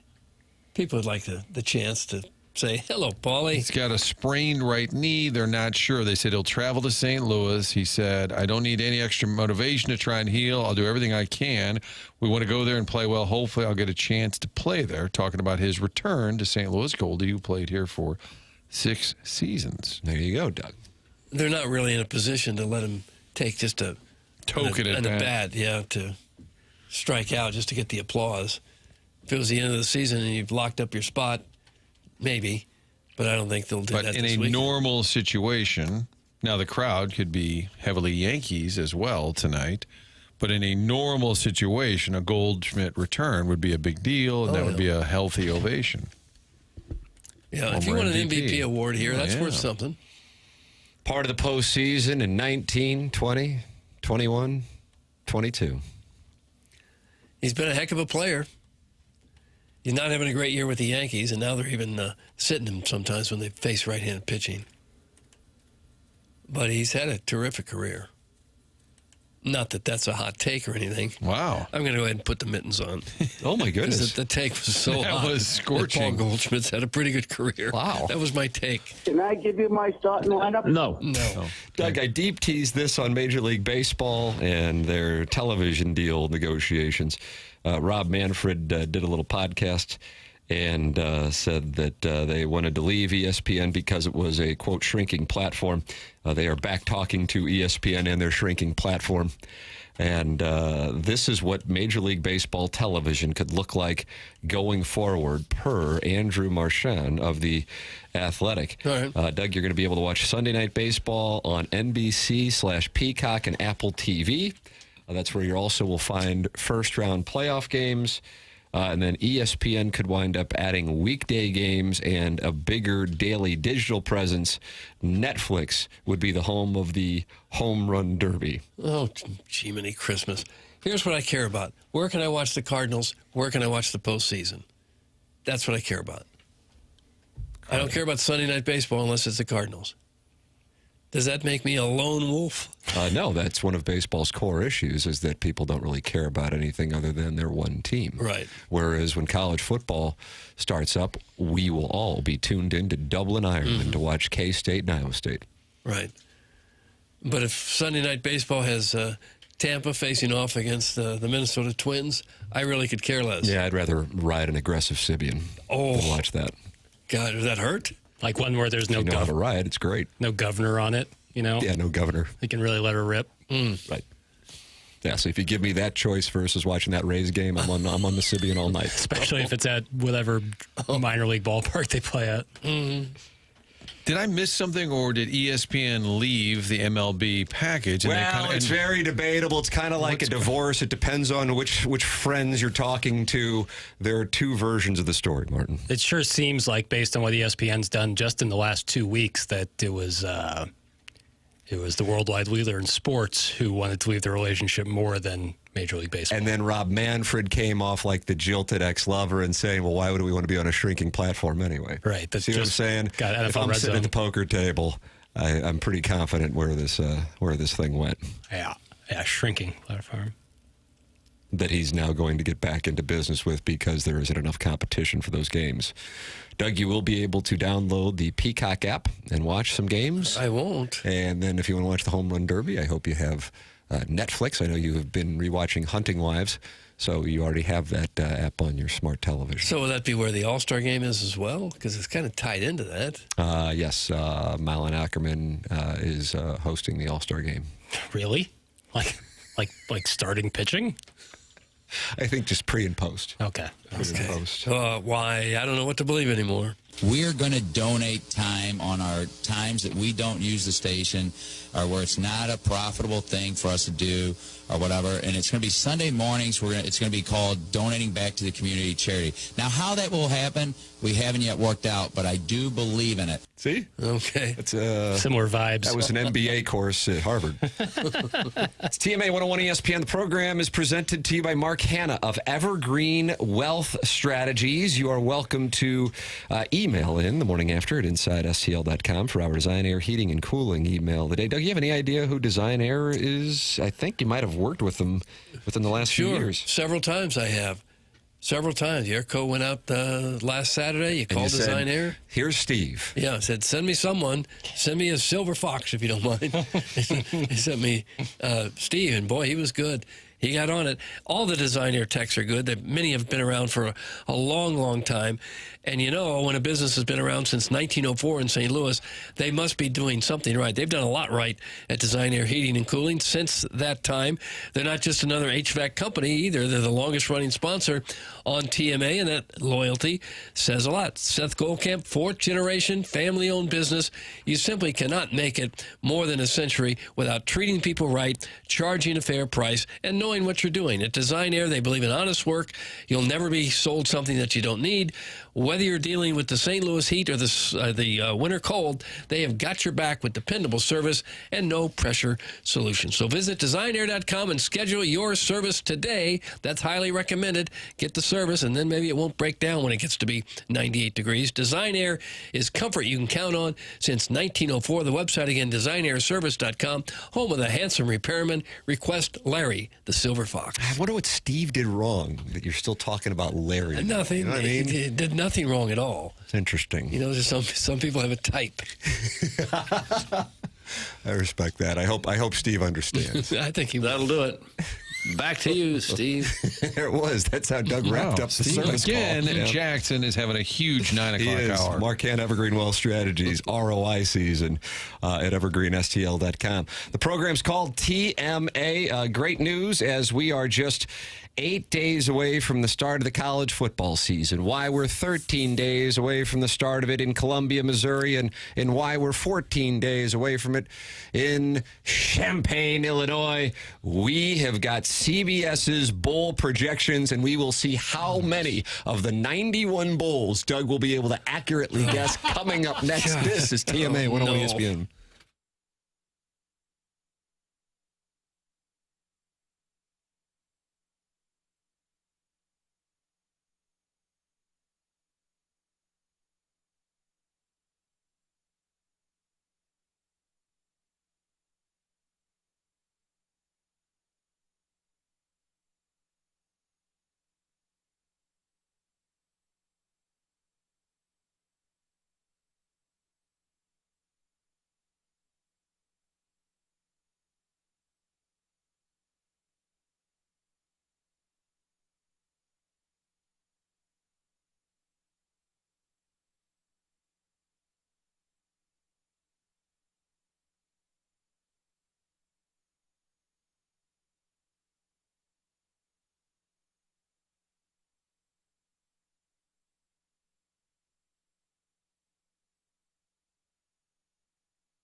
You clown, you clown, you clown.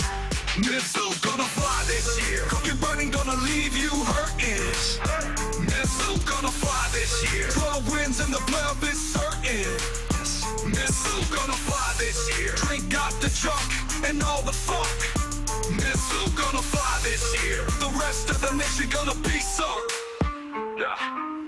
Now we roll down a tide country, gonna kick your ass to put it bluntly. That was a loss. Wow. Them Sooner dogs coming to Mitsu. That was a W. How will I be explaining this to my kids? Good luck. I'd like to ask them why they're listening to us instead of going to school. I think in most study halls, we're just piped right in. I actually do agree with it. TMA 101 ESPN programs presented to you by Brown and Crouppen. Martin, there is no greater tradition than the August 15th, Doug going through all the bowls and matching up with CBS's bowl projections. Getting to a bowl is a significant accomplishment, and there are only a handful of them. And Doug goes through each one and tells you who he sees playing in these bowl games. Never done such a thing. So, I mean, I guess we could start with the local teams. Where do you see? I don't have any idea. We don't even know who the quarterback is yet. They haven't played the first game yet. And I'm supposed to tell you what bowl they're going to and who they're going to play against? But we do know the quarterback. It's been reported. Yeah, on this show, butt-ass. Sam Horn Woods. from the Warson Woods Wacko. Okay, what if it's not him? The Warson Woods Wacko reported it. Okay. Well, I guess the Sam Horn-led Tigers will play in a bowl game of their choosing because they're going to have such a fabulous year. I don't know where they're going to go. I just don't. I wish I could help you with this. It comes the day after New Year's. Okay. Is there a Cheez-It Bowl? How about the Peach Bowl? Oh, that's I don't even know what they're Peach Bowl sounds a little high level, Doug. Peach Bowl is reserved for the teams that get to the college football playoff semifinals. And you don't think they will?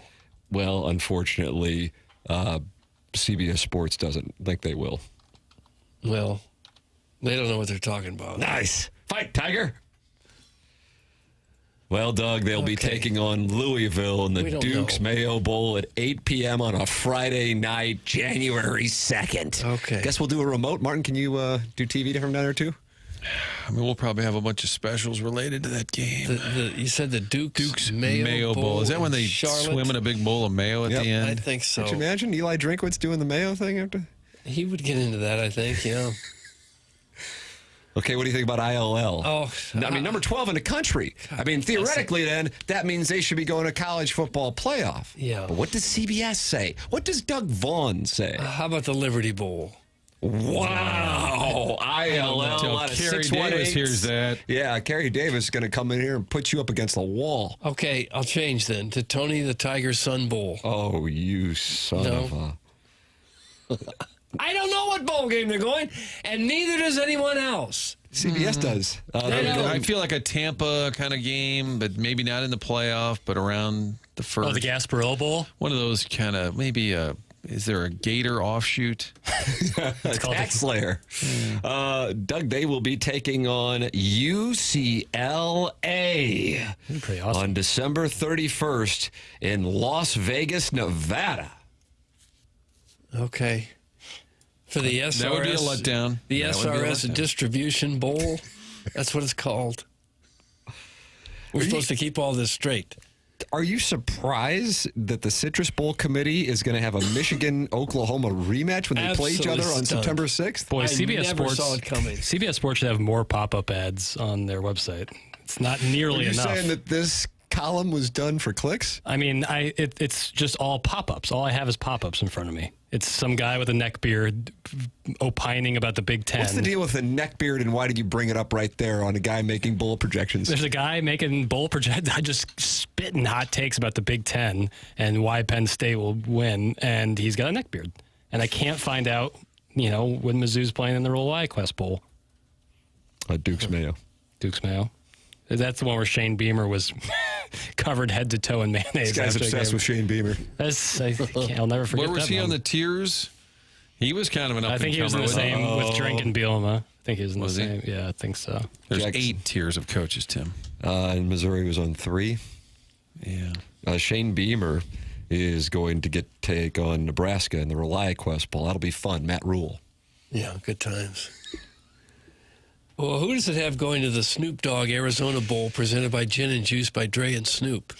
That's a good question. That's the name of the bowl game. I think the players would get a kick out of that. The Arizona Bowl? Air Force and Buffalo. Yeah, I like that matchup. Really? Okay, I like didn't that see matchup. that. Did not see it. So That Buffalo's bouncing back, even though Lance Leipold has left the program. I thought it was Leopold. Did you see that first college football playoff matchup CBS Sports has? Brian Kelly, the dainty little Southern debutante, returns to take on the Fighting Irish in South Bend, Indiana. Ooh, I like that. And they will not be happy with him Oh, they won't. on a Saturday night in northern Indiana. They would boo him, right? It would be. Yes. Yeah. Oh, for sure. I don't know if he gets cheered anywhere, including Baton Rouge. Yeah. He's from Massachusetts, by the way. Southie. He was in Goodwill Hunting. Oregon is taking on Georgia in the first round, Doug, as the Bulldogs go up against their former offensive line coach, That is Dan fun. Lanning. Yeah. It's not only fun, but funny. Good times. What about Texas Tech, the best team college football money could buy, going in to take on the U in South Florida? Really? Mario Cristobal. I had them going to the Bad Boy Mowers Pinstripe Bowl. They play that at Yankee Stadium, right? How'd you like to be sent to the Bronx to play outdoors on December 27th? In a baseball You want to stadium. come up a loser in the bowl lottery. The Bad Boy Mowers Pinstripe Bowl is it. You throw one out of the end zone, you might hit the wall. A number of people have pointed out, why does CBS have Illinois playing a Big Ten opponent, UCLA? It's a fair question. Too many pop-up ads. You think the pop-up ad screwed up the bowl The projections? guy probably was going to put Illinois crap. in the Sun Bowl, but pop-up ad was in his face and he couldn't do it. Well, back in the column where it says the conferences, he's got UCLA listed as a Pac-12 team still. He sure does. Oh, no. Yeah. I'm starting to wonder about the credibility of these bowl projections. Good call right there, Chairman. Yeah, it's listed as a Pac-12 team. And Arizona State, if you look at that Alamo Bowl, Doug, BYU and Arizona State, they've got that as a Big 12, Pac-12 matchup. I wouldn't look at the Alamo Bowl. I'm really concerned about the Scooters Coffee Frisco Bowl. Doug, the final first-round college matchup will be Boise State heading to Tuscaloosa to take on Kalen DeBoer and Roll Damn Tide. Okay. I don't love that matchup. All right. Clemson, Penn State, Texas, and Ohio State all get first-round byes. My. 2 Big Ten schools with first-round byes. Okay. And I got to pick the rest of the bowls, too, or are we done with this? No, right there it sounded like... Yeah, seriously. Okay, because I'm out of guesses for the Radiance Technologies Independence Bowl. I say this every year. St. Louis needs a meaningless bowl. We got nothing going on here. People would go. Agreed. It's the Hunchback of Von Castle. Agreed. Just call it Get the the Battle dome. Hawks Bowl. Yeah. And then all them Hawks fans, there's your base. And then you build on that base. Every other city in America has a bowl. Could be like the Doug. Why do we get left out of everything? Because our downtown is, what did you say, a used colon? Impacted. Impacted like sorry. one. It could be the Doug Vaughn Saltines and Tapwater Bowl. Wouldn't mind it. Wow. Wouldn't mind it. The grilled chicken bowl. Come on down for our flavorful of fun. Chicken and broccoli bowl. Your Missouri Tigers will be taking on Middle Tennessee State University in the Stiefel Dossier Bowl. That's from Philip Seymour Doffman. That would be nice. It'd be nice to get Stiefel involved. Yeah, I I wouldn't bet they love would to play sponsor Middle that. Tennessee. Yeah. Take it or leave it, Jackson. 8 wins for your Tigers. Are you taking that? You leaving that? I mean, I'll take it. Are you? I mean, you have to take it or leave it. I guess I'll take it. Thank you, sir. All right, Tim. What about you? 8 wins? Are you going to put it back in and tell? I want more. Okay. 8 wins doesn't get me anything. Okay. That gets me playing in the Duke's Mayo Bowl against Louisville on a Friday night at 8 o'clock. Are we going to roll out final predictions for this squad? It's just so hard not knowing the quarterback. And even if you know the quarterback. But we do know the quarterback. That's exactly right. I'm not really happy with the way you guys are dismissing Orson Woods Wacko's report. Our reporting tells us. Is your prediction going to change much, whether the quarterback's... That's the thing. It's like either way, you don't have enough tape on either to give a So it doesn't matter. response. Even if they name the quarterback today, you still have no clue what to expect. I think that's fair. You could say that that's like could be an advantage if you're talking about like wagering on the win total. If you think that like, oh, this Prabula is set to be the next big thing, or Sam Horn is worse than what Wacko's reporting, then maybe you take the over. I think they'll win about 8 games. Yeah. Fine. 8-4 sounds about right. Get your mayo. Just going to let you know this, and I want you to listen and God. No? 2007, 2013, and 2023, the Missouri Tigers were unranked going into the season. And, Doug, they rattled some cages around the Big 12 and the SEC. Matter of fact, Martin, you might be surprised to hear this, but Eli Drinkwitz talked about his ex-girlfriend's Instagram page in relation to the top 25 polls. Really? Yes.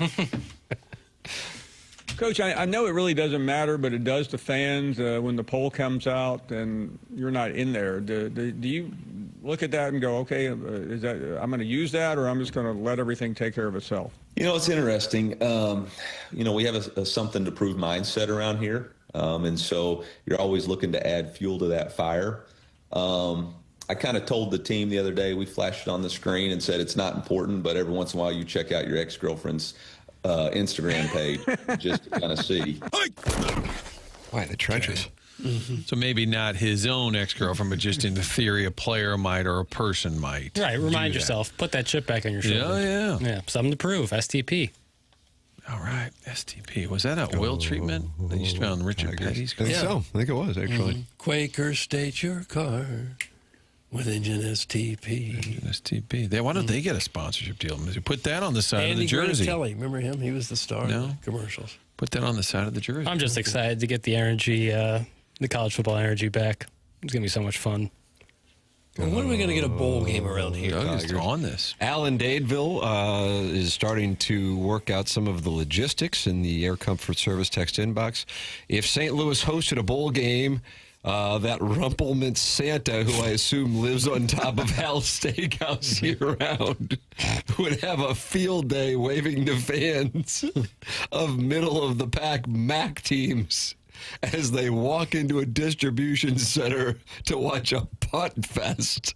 That's from Alan Dadeville, and it sounds like he will not be sponsoring the St. Louis Bowl. Oh, no. Well, if Shreveport can have a bowl, we can have one, right? Yeah. Please tell me we're better than Shreveport. Tied for first. We're tied with Shreveport now? Tied for first, though. We probably have better weather. I mean, certainly have better weather. What about the Real Housewives of TMA Bowl? Doug, how about that? Sharon and Clayton goes out there, That flips makes the sense. coin. Yeah. That's got some legs. They pour red wine on the winning coach. Rosé all day. Pinkel had a a TMA Bowl. Pinkel had a timeshare in Shreveport. Didn't they go to that Independence Pool-on Weed Eater Bowl several times? It's either that or Memphis, like every year. Yeah. I got a text here from our listener of the year from 2023, Chairman Stephen Wildwood, that he left a mic drop. We don't really do mic drops on this program. We do live calls, but if Chairman Steve left a mic drop, I guess Jewel Jackie Papers is going to look into it. We'll see how that goes. Sometimes, Doug, he plays a little fast and loose with the Federal Communications Commission. Yeah, oh yeah, sure he does. So we'll see how that watch plays. him. That's coming up. We got the Design Air Heating and Cooling email of the day coming your way as well. That's at approximately 10:45 on what we've realized is a private document, the Stiefel dossier. And, of course, BK and Ferrario at 11 o'clock. This program is called The Morning After. It's presented to you by Brown & Crouppen on 101 ESPN.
picture show. Movie boy, steal the scene. Doug, there's a Movie Boy theme song. Silver screen. Oh, nice hit. Roll the credits, roll the reel. Jackson takes there the real deal. Drama, laughs, and sci-fi steal. Movie boy, that's the vibe. Hit subscribe, don't miss the ride. Hey! Movie boy, here we go. Fast reviews like a picture show. Movie boy, steal the scene. Breaking it down on your silver screen. I want to come on, Movie Boy, metaphorically, and I want to review the film The Girl Next Door, which Jackson refuses to finish. If I finish it and we do a podcast about it, you have to commit to a whole hour. That's deal. That's a 1 foot putt. Deal. All right. Deal. What do you think I'm going to do? Well, it's, this is going to be a real commitment. This is you're going to have to take an undertaking. I think there are millions of people who are waiting for an hour-long podcast about a film from 22 years ago involving the delightful Alicia Cuthbert, Doug. Yeah, who it was? You know what her nickname was? No. Heesh. Oh, gosh. I did not know that. I was wondering how to work in the fold, and this is a perfect way. Huh. Well, I like your new theme song. That listener, Mike, who sent us some of the trade deadline anthems, sent me a couple options in terms of theme songs. I put them, all three of them, at the end of the podcast last week. I have a very subtle theme song that I kind of use. For right now, it gets us in quickly, and I'm going to stick with that. But I like this. I like it's very kind. What about Hot House Flowers? They have a song called Movies. Huh? Think about it, and then look into the licensing. Okay. You're doing a lot of working with your hand, right? You're talking to me with all palm. I was aggressively presenting. I was kind of offering. I was metaphorically, as Tim said, throwing you the idea. I like that. Okay. Stu Kleitenic, Doug, if he would have worked in the age of 3D televisions. Oh, yeah. It's like his hand was coming right in to tickle you or something. Hands, arms. He was about 6'5" or 6'6". Yeah. Yeah, I like the guys who would the camera roll the videotape, and they would, like Warner Wolf would throw his hand forward like a conductor. Doug, there is a question that I think is specifically for you in the Michelob Ultra YouTube chat here on TMA, a program presented to you by Brown and Crouppen on 101 ESPN. Honest question, and this feels like a good place to ask it. Do grown men with real jobs and families and stuff really watch wrestling? Thanks. That's Rockio's hostage negotiator. Mm-hmm. It's a reasonable question, and I think there are some because there's a lot of goofballs out there. John Cusick says, negotiator, you forgot to include married as a qualifier. Wrestling feels like a divorced/separated man activity. That's from John Cusick. Is there a higher population of divorced people? Probably, because if you can't tell that wrestling is fake, there's probably a lot of things about your spouse that you can't tell whether it's real or not. I just think you have to be somewhat delusional. Reference. You have to be somewhat delusional to think that this is all real and real sports. So I guess, I could see that a lot of this trouble. is the same show that had a multi-layered breakdown of wrestling the other day. Yeah. Thank you. I guess. But Chairman Kurt's a big fan, so I shouldn't be so harsh. Chairman Kurt, you're a big wrestling fan? I think that's a stretch. Yes. I thought you said you were a huge fan. No, that would be incorrect. There's no Monday Night Football. I'm not watching the Cardinals. I might throw on Raw and see what's doing around SummerSlam and WrestleMania time, but saying I'm a big fan would not be correct. Okay. Well, that's good. Mad respect to Jackson for calling his boss out on his commitment. It's from John Gruden's burner. Tim's not my boss. Was that in reference to me? I think that's the reference. Mm-hmm. But I'm not your boss. All right. And I think I do 70 hours of programming in this building a week. That's right. When I said an hour, if I'm going to do this, we're going to dive real deep. We're going to get deep into the weeds. Oh, are you? Yeah. I mean, I don't know ready for it. I don't know if an hour is enough to review. Yeah, an hour minimum. 2003 Best Picture, Girl Next Door. Hour minimum. An hour minimum. What do you talk about? You break down every scene or something? He's just talk about it. There's always greater. Does that answer your question? Well, completely. there's always greater conversations than just the movie itself. What does this mean to these certain actors that were in the movie, and then some historical context. All these Timothy things. Oliphant. Yeah, what has he done since? And all, He was in Owen Wilson's vehicle, Martin's Stick, on Apple TV. Mm-hmm. Did he make a return in Sarah Jessica Parker's and Just Like That? Am I correct on that? You watching Just Like That? Final episodes just came out. Very emotional, tense situation between HBO Max and SJP and Kristen Davis and New York Congresswoman Cynthia Nixon. Yeah, I'm starting to think Jackson was classically trained by producer Joe with some of the answers. In what way? What do you do on the show? Talking stuff. I just think some of the vague, comments you have in your holster. That's kind of a prod Joe operation. So maybe you were trained on the side. Look at Jackson just staring back at Martin like he's Phil Ivey trying to pick up if he's on a flush draw. He's trying to decide how to respond. And I am. It's not an insult. I'm not upset. You're kind of from the producer Joe school. When you say what do you talk about when you on your movie podcast? It's like we talk about movies. Like I don't know really what you're looking for. That's I think my well, sell me on it. I haven't listened yet. I will. Sell me on it. Does Gareth dig in on lighting? What is it, that is the script Do you ever analysis? hang out with your friends or go see a movie and for like 20 minutes, maybe get a bite to eat and talk about the movie? Well, that's essentially what the movie podcast is like. But yet you go 2 more hours from there. Right. Well, that's the thing is So that's what Doug was intrigued by. So it's like, where are we going for that length? And you could say, well, we often then delve off into that director's style. Yeah. That director's body of work. Yes, the actors around Or it. did we like the acting, but we didn't care for the script? Or vice versa. That's, right. I think, what Doug was looking for. Well, you can be my mouthpiece. Okay. That off. Jackson's mouthpiece. Your 9 o'clock hour sponsor watches wrestling. That's from Mark Hanna of Evergreen Wealth Strategies, texting into the Air Comfort Service text inbox, and he can't be happy. No, I wouldn't think he's very happy, no. Well, we all like wrestling. Of course we do. Jackson, you went to the mic drops to listen to Chairman Steve's mic drop. Did it meet FCC standards? Jackson's giving a thumbs up. Doug, here is Chairman Steve in Wildwood. All right. I mean, I get it. We're only a little bit out. I mean, we make a run, we could make the playoffs. Stop it! Oh. You can't beat the worst damn team in the league. I think one of their players was playing in jeans. They just beat you 4 times out of 6. You suck. And what's the media in this town doing? Nothing. They're soft like Charmin. I like my toilet paper soft. I like my media hard like sandpaper. We need to get your ass down to the stadium and hold these losers accountable. Every time I used to see a cardinal, I used to think of my wonderful mother when I'd see that cardinal perched on a tree outside of my house. Now all I can think of is that damn bow tie and his smug face and his wee beady eyes looking at me. Go have yourself, bow tie. You killed this team. You killed the BFM. We will not come back.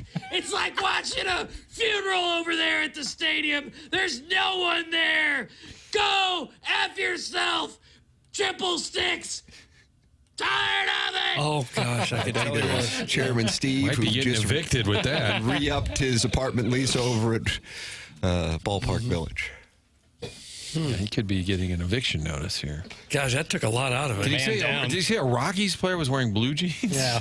That's how committed they were to their craft. Well, Doug pointed out only a half game back. No, a 3.5 back. 3.5 out. 3.5. Well, you sweep the Yankees. Talk to me on Monday. That's what I say. Let me tell you something. I want you to listen and listen good. No matter what happens this weekend at Busch Stadium, it's going to lead to quality response from one of the 2 fan bases. Mm-hmm. Because, Doug, they can't split. No. Yankees fans are banty as hell. They got the overlap with angry fans in Queens with the Mets debacle. And then you got Cardinal fans. Mm-hmm. I guess if you want the least entertainment, it would be the Cardinals getting swept. Because then there's just nothing to really. Then it's over. And now you turn your attention to Central Arkansas and Western Illinois. Uniform talk. And uniform talk, and me and Jackson talking about the girl next door for an hour. I just, my early research, how much did they spend on the soundtrack? You got David Bowie in here. The Who? The Who. The Three Legs of the Tripod, Doug. Wow, wow, wow. Got Nerd. Methods of Mayhem. This is unbelievable. Doug, do you call it Nerd or NERD with Pharrell? It's never come up before. Leonard Skinner. It's crazy. Limp Bizkit. Muddy Waters. And you're the one who won't watch the film even though you host the Movie Boy podcast. I know. This is egg on my face. So you're admitting that it was a great film? Well, I have, we'll see. I still haven't finished it. I watched wrestling in 6th grade, and after about 3 or 4 weeks, I remember asking myself, what am I doing with my life? Yeah. I look back and think I prevented a life stuck in local radio. That's from The Hunchback of Vaughn Castle. Yeah. Life stuck in local radio, that implies that this is a sentence.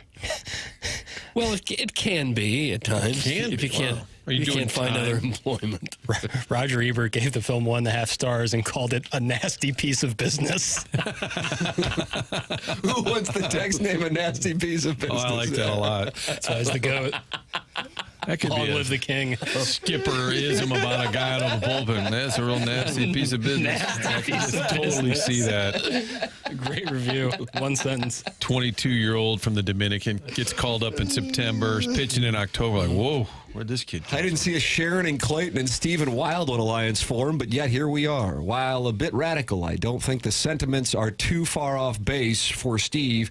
For most of the best fans in baseball, I love Steve's rants. Preach. Hashtag tired of it. Sharon and Clayton vacationing in San Diego. Okay. She's got an alliance. I just hope Steve's okay, because I heard him swallow hard once, and then he was losing. He was running out of steam Gasping there for at the end. air. Yeah. He said he almost gave himself an aneurysm once yelling like this. Yeah, he had to cut back on his mic drops. Yeah, we don't want to get him hurt. It was a balloon party tradition. Do we take mic drops? Did he call? Did he just call Yeah, a I mean, we KG take 'em. direct? How did he call in? Is there a place for He texts. others? Can others do the same? I can just comb through the mic drop Oh, file. I like that verb. You like that comb Yeah, through? I like that a So lot. if you leave it, good chance. Okay, but where? Like now I'm on alert. Okay, people listening. 101 ESPN app. At the 101 ESPN app, you can leave a mic drop, which we don't normally play, but we're open to it. Okay. I think the Cardinals could probably drop all three and still be in the race. Doug is so optimistic here. I mean, the other wild card teams, the Dodgers have lost 4 in a row. The Mets have lost 2 in a row. The Giants have lost 5 in a row. I think Cardinals. if we were to lose all 3, we might pick up some ground on some of those teams. How about that? If the others could just keep losing, we could get in. Diamondbacks, some of your bigger sellers at the deadline. Now just a game back of the Cardinals, which means they are 4.5 back. And guess what? They have 3 games this weekend after winning last night in Colorado with our nemesis, the Colorado Rockies. It's a rough bunch there. You don't want anything to do with them. But the Padres and Mike Schild have taken over first place in the Jackson. West. 5 straight wins, 8 out of 10. What's their playoff percentage? 98.2. The Dodgers are a game back. Their playoff percentage is 99.2. Huh. Wow, that's fun with and math. because of that, Schilt has got to go. Yeah. Still on the hot seat. He combined streaks between your National League Central leader and National League West leader. They have won a combined 17 games in a row, Doug. And yet, I would imagine most people, if given the option of you can get the Brewers and Padres as your NL pennant winner, and you have the choice of them or the field, most would take the field. Because the field would include the Phillies, the Mets, the Cubs, and the Dodgers. If the Cardinals can't do it this year, and I'm not ready to give up on them because I like what I saw this past week against Colorado, I would root hard for the Brewers. I'd rather see them win than anyone else, I think. Yikes. Niger Morgan. Well, you can't just say Niger Morgan and talk me off my T-plush. wanting to see the Brewers win it all. Chris Carpenter, who has a bobblehead going tonight. Cardinals attendance numbers say, thank God.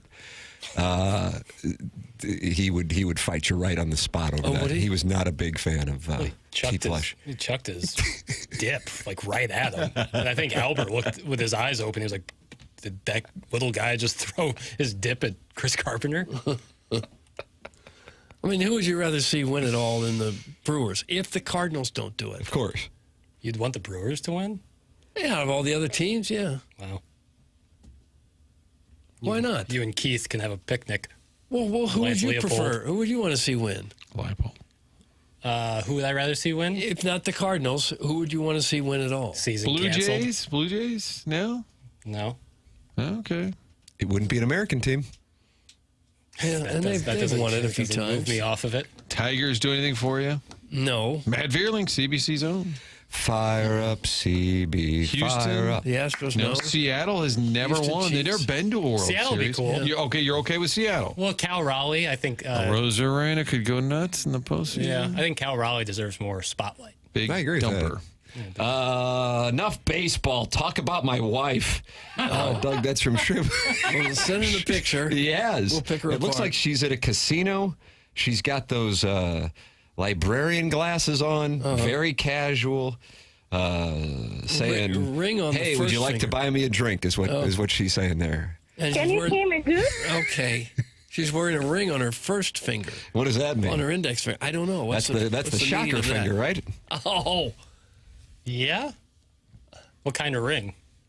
Doug? Is there a stone on it? It doesn't seem to have a stone on it, no. It's like a band? Just like a silver band. Yeah. Jackson, if the Cardinals can make a little run here, I would like you to start playing the May I join you? yes as a wild card entry. Okay. I won't play it until they really start making a just charge. play. Oh, come on, just play. It's Now you fun. have to give me a second. It's a fun drop. Yeah, it's a great drop. No, I'm like a jukebox. It's a tremendous. You are like a jukebox. Any other drop request? Doug, do you have a drop request? Tim, do you have a drop don't think request? so. I really like that. Boy, there are It's a good one. some great ones up there. Francesa's really not happy about the Mets in 2012. That's timely now. Yeah. They're back to that. I think maybe every time they lose, if you could just cut off, this team's got no balls, that would work. May I join you? There it is. There's your St. Louis baseball Looking Cardinals to be in that 2025. wild card mix. Here we are.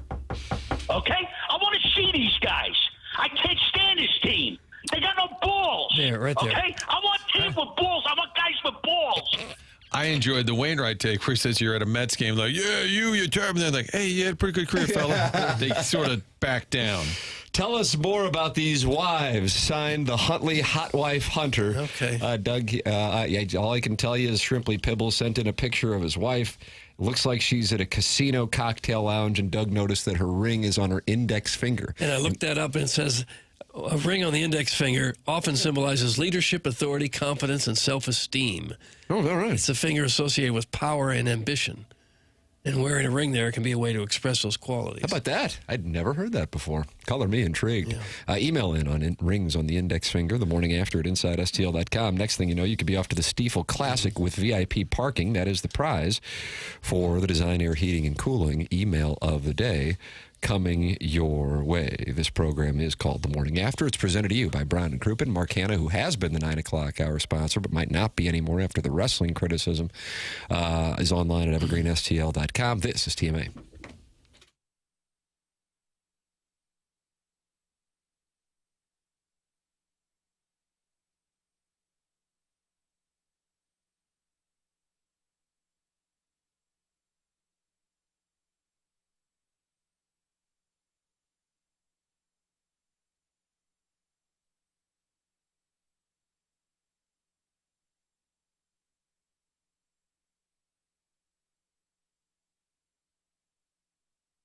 Little to no money down, best rates possible. That's what you get when you go to autoloanpro.com. It's the website where you can pick out a new vehicle, but also you can learn about the credit industry. They've got the free playbook. They put this together just for you. So no matter what your situation, they're going to help you get a vehicle with that little to no money down. Anyone can sell you a car. Takes pro to do it right. Autoloanpro.com, that's the website. They work with over 50 different lenders, meaning you'll get the very best financing available. There's only one thing you need to know. Choose the pro, the Auto Loan Pro. Download that free playbook. Our friend Robert Thomas on that website as well. Great website. It's helpful. Get the vehicle and get your life and credit back on track, all in one place, autoloanpro.com. So when you're looking for that car, keep that in mind. Auto Loan Pro is part of the Lita family.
This is Jackson with a Sports Center update driven by Johnny Londoff Chevrolet and Johnny Londoff Autoplex. The Los Angeles Lakers will unveil a statue of former coach Pat Riley on February 22nd as the Hall of Famer joins the likes of former team greats Kareem Abdul-Jabbar, Magic Johnson, Kobe Bryant in bronze outside of their downtown arena, and it will be against the Celtics on that February 22nd game. That was another Sports Center update driven by Johnny Londoff Chevrolet and Johnny Londoff Autoplex. See them at Londoff.com. Chevy, together we drive. Are you kidding me?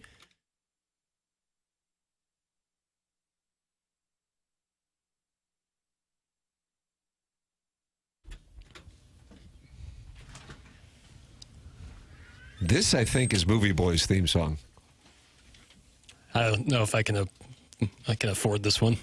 But that's why I'm wondering how the girl next door afforded it. You keep coming after the girl next door. After you watch it, you're going to be apologizing on that Movie Boy podcast. I grace that podcast and give you a free credibility check when I appear on that damn thing. I just don't know how they're affording The Who, Marvin Gaye. I bet the thing did like $750 million. I actually can tell you it did had a robust budget of $25 million and an even more robust box office of $30.4 million. Profit season, Tam Avenue Capital Partners, another winner. Jackie, that's called post-revenue. It's called a box office flop.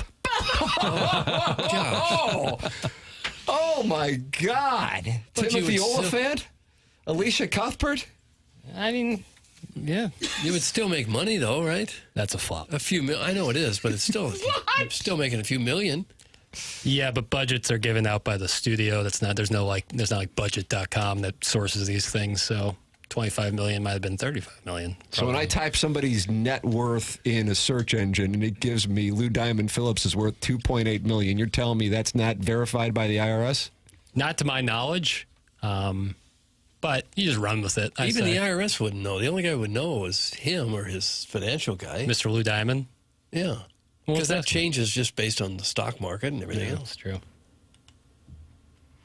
Speaking of statues, you said they're going to build a statue out there for Pat Riley. The night of a Celtics game. Yeah.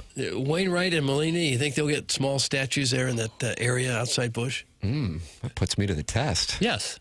I think they might have one together. Because of the battery record that they set, that probably will never be broken. Statues are for Cooperstown. That's what I was about to ask. That's exactly what I was about to ask. Albert will get one eventually, and Yadi probably. Where will Albert's statue be, and how big will it be? Should it be as big as Stan's? That's why I'm asking the question. It could be Nobody's as big. It could be right next to it, I think. And so then it forms a little arch with the right-handed hitter and the left-handed hitter. Fun. Meet me at the arch. Times. Which one? It's going to be so fun for our kids who won't be able to leave St. Louis. Meet me at the stand. Brian Burwell hated that statue. He would always comment on it. One? Well, people have commented. Burwell liked to do things to endear himself to St. Louis. It's great that they have it. People have pointed out it's not the most flattering depiction of him, maybe. Rarely are statues flattering. You said it looks like Jim Neighbors? I don't believe I said that. Well, have you ever seen the Cristiano Ronaldo one? Surprise! It looks like Citizens Arrest. It looks like a boardwalk caricature of Cristiano Ronaldo. Okay. No. But some statues are outstanding. Some, yeah. Most of the ones, the small ones, were done by the local guy here, right? Harry Weber, is that his name? I think you're right. But I don't think the big Stan Musial statue has been around a long time. That's the one that could maybe use a redo. Tim needs a statue at St. Gabe's. I agree with that.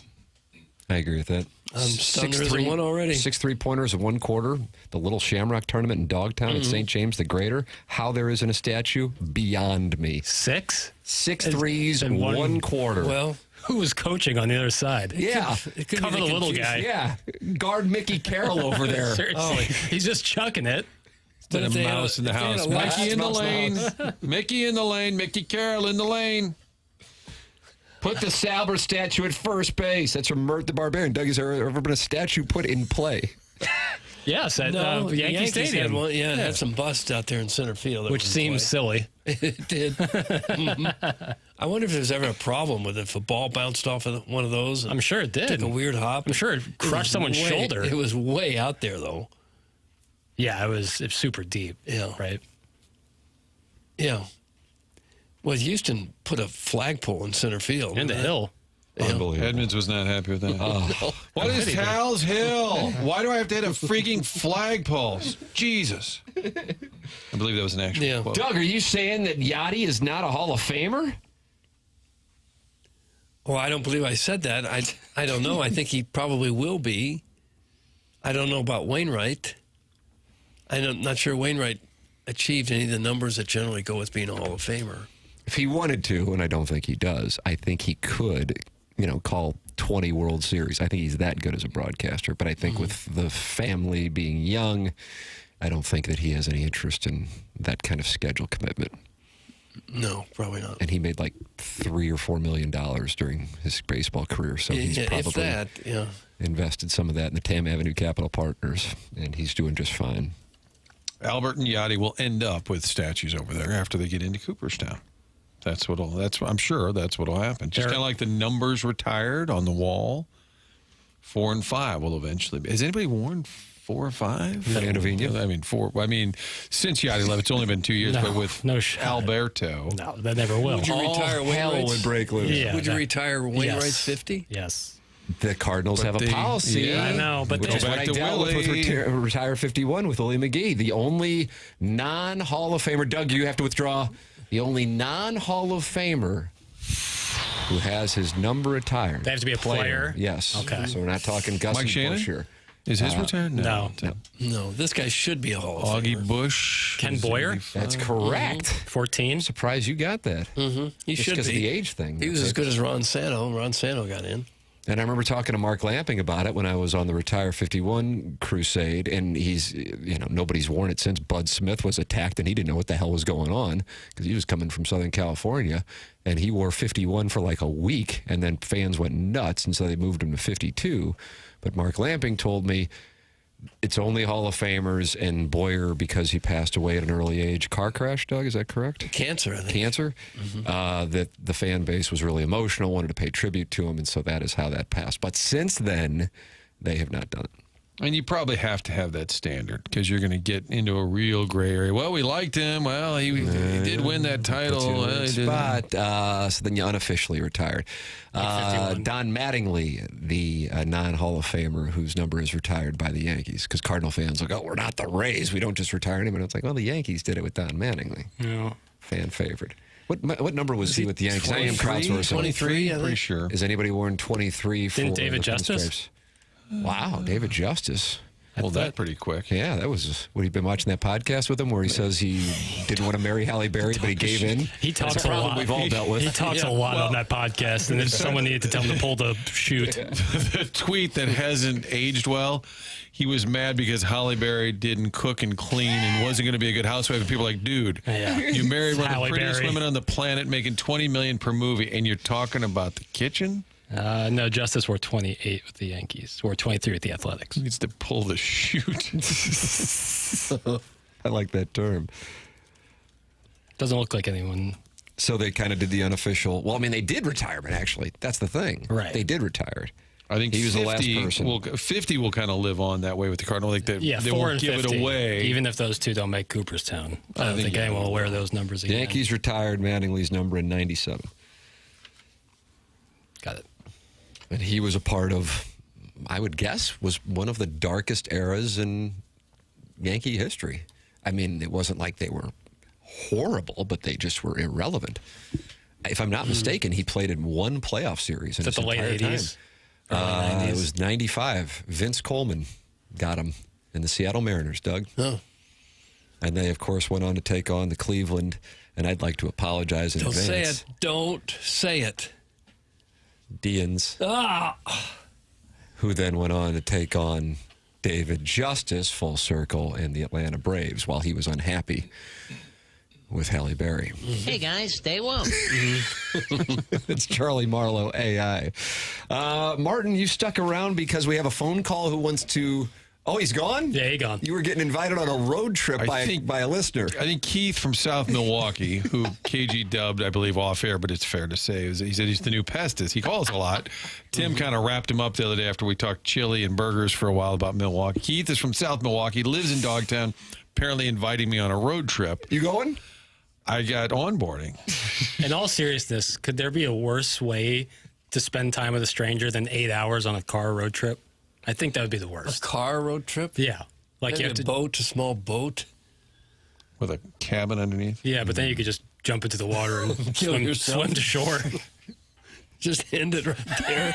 I guess you could do that in the car, too. I've been in a car with a few people that I would rather have been dead than been in the car anymore. It sucks. Like long road trips to people you don't know that well. Yeah.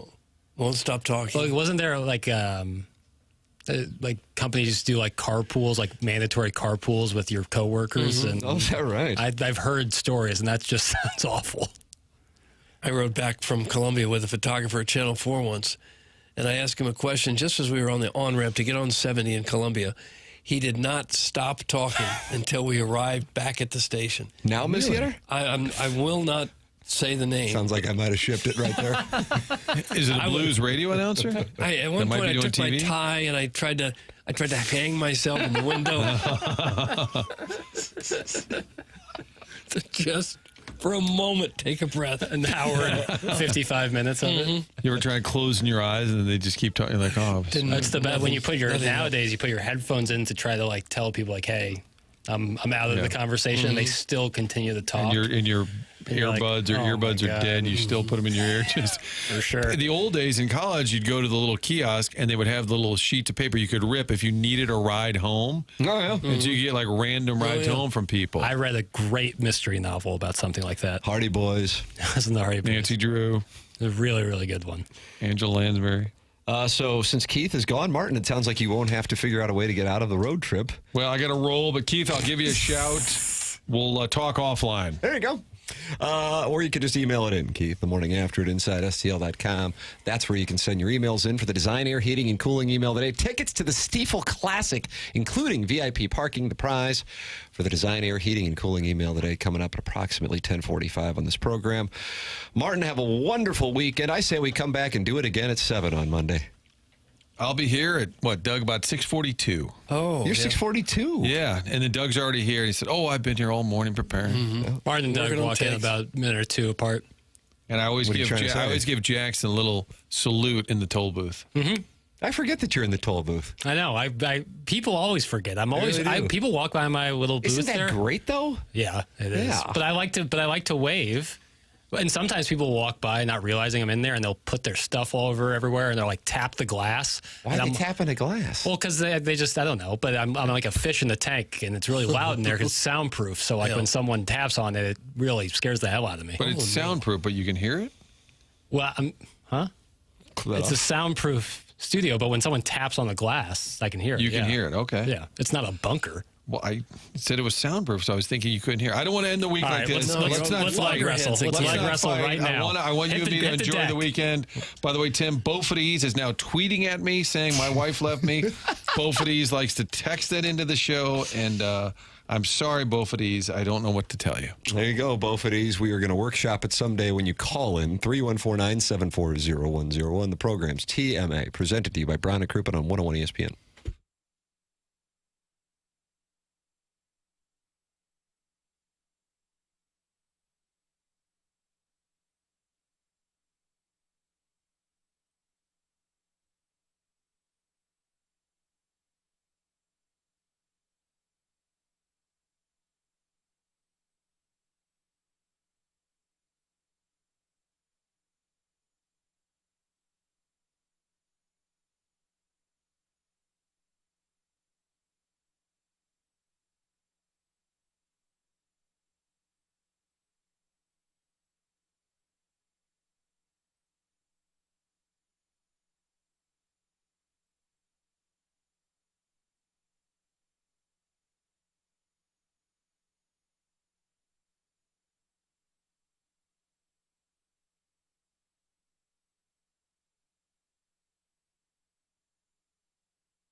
Roll the credits, but stay tuned.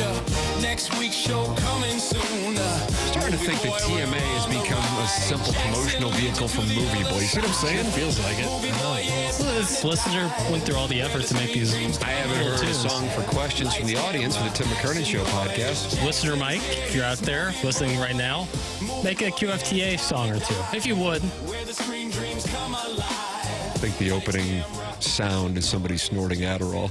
That would be the best way to, yeah. No. Like how Lil Wayne would always start one of his songs with a lighter flick. How about that, Doug? You like that to start a song with a lighter No, flick? I don't care for that. Okay. Do you like Collier and Thompson? Well, everyone likes Collier and Thompson that's ever had work done by them. I have. Yeah, have you really? Yeah, well, I'm sure you like them then. They've been in business since the 1950s. That'll tell you just how good they are. More than 165 years of experience with their crew. Bob Strati and Carolyn Beard are the owners there. Collier and Thompson can turn your home into a showplace. Go ahead and get your house spruced up. It'll just make you feel better. It's hard to know, though, who you can trust to be in your home and who's going to back up their work. Collier and Thompson stands behind every job they do. During the process, they are always available for you in case you need to make any changes. The Collier and Thompson team cares about the work they produce. It's more than just a job for them. They take great pride in the work that they do. Whether you need a new kitchen, bathroom, want to redo the basement, whatever, any kind of project around the house, Collier and Thompson has the pros to get it done. They've got some reviews, too. Let's take a look. Oh, here we have one. This is from Shirley. Well, hello, Shirley Gurley. She says they helped design a new kitchen, finished project on time and within budget, took care of everything professionally, and still helping on minor things after completion. A lot of 5-star reviews from Collier and Thompson. They're just the best in town. Not going to be the cheapest, not the most expensive, right there in the sweet spot where you get absolutely quality work every time without spending just a fortune. They are really something else. You got to check out their showroom there in Baldwin. They've got more than 10,000 square feet, more than 20 kitchen displays. Get some great ideas what you can do with your home. Collier and Thompson, as I said, on Manchester and Baldwin, next to Uncle Bill's Pancake House. Come on to quality online at collierandthompson.com. Very active Air Comfort Service text inbox this morning as friends have gathered here in preparation for the weekend and what is expected to be a pony show unlike any others as Aaron Judge rolls into town. My brother-in-law, who is the hunchback of Vaughn Castle, accidentally texted his work carpool mate a text that was sexual and meant for Doug on TMA. Oh. He said it was horribly awkward in the car. I would imagine it would be. Because the explanation, like, isn't a Band-Aid, you know? It's not really going to work. It's like, oh, I was meant to send to a, father of 3 who's been working in sports media for 40 years. Mm-hmm. Like, it's not really going to be an easy explanation. I meant to send something completely inappropriate to someone I don't know. So don't think I'm weird or anything. Speaking of which, my dream day is staring at Tim on a car ride for 8 hours and then snuggling with Doug that night. Doug, that came in 4 texts after the previous one from Injun Joe's Cave Ride Magic Man. Oh, my God. This has been going on for years, too. That's how we put food on the table. That's right. Yeah, just go ahead and send me some sexually provocative thing, and I'll try to make $1 off it. That's what it's come to. Kind of sums it up. Also very active in that Michelob Ultra YouTube chat, youtube.com/TMASTL. Lex Luthor is talking to Darth 007, and Chairman Kurt is in there while sitting at the dais hosting the program with us in the 10 o'clock hour because Martin's got this onboarding he's still doing. Chairman Kurt is participating in the Michelob Ultra. You ever participate in the Michelob Ultra YouTube chat, Doug? No, I never have.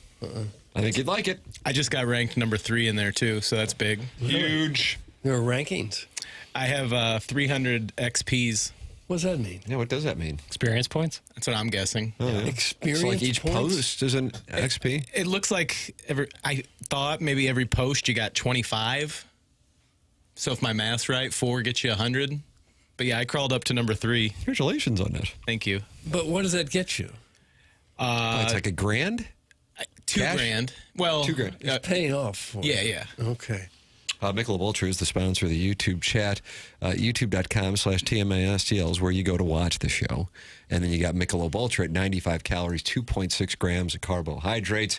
Enjoy one while you're out and about this weekend. It's Michelob Ultra, sponsor of the Dotem and our upcoming golf tournament here on TMA. And, of course, the YouTube chat where so many friends gather and talk it over throughout the course of the presentation. Jackson, I mean, we've barely tended to what now is a clearly private Stiefel dossier.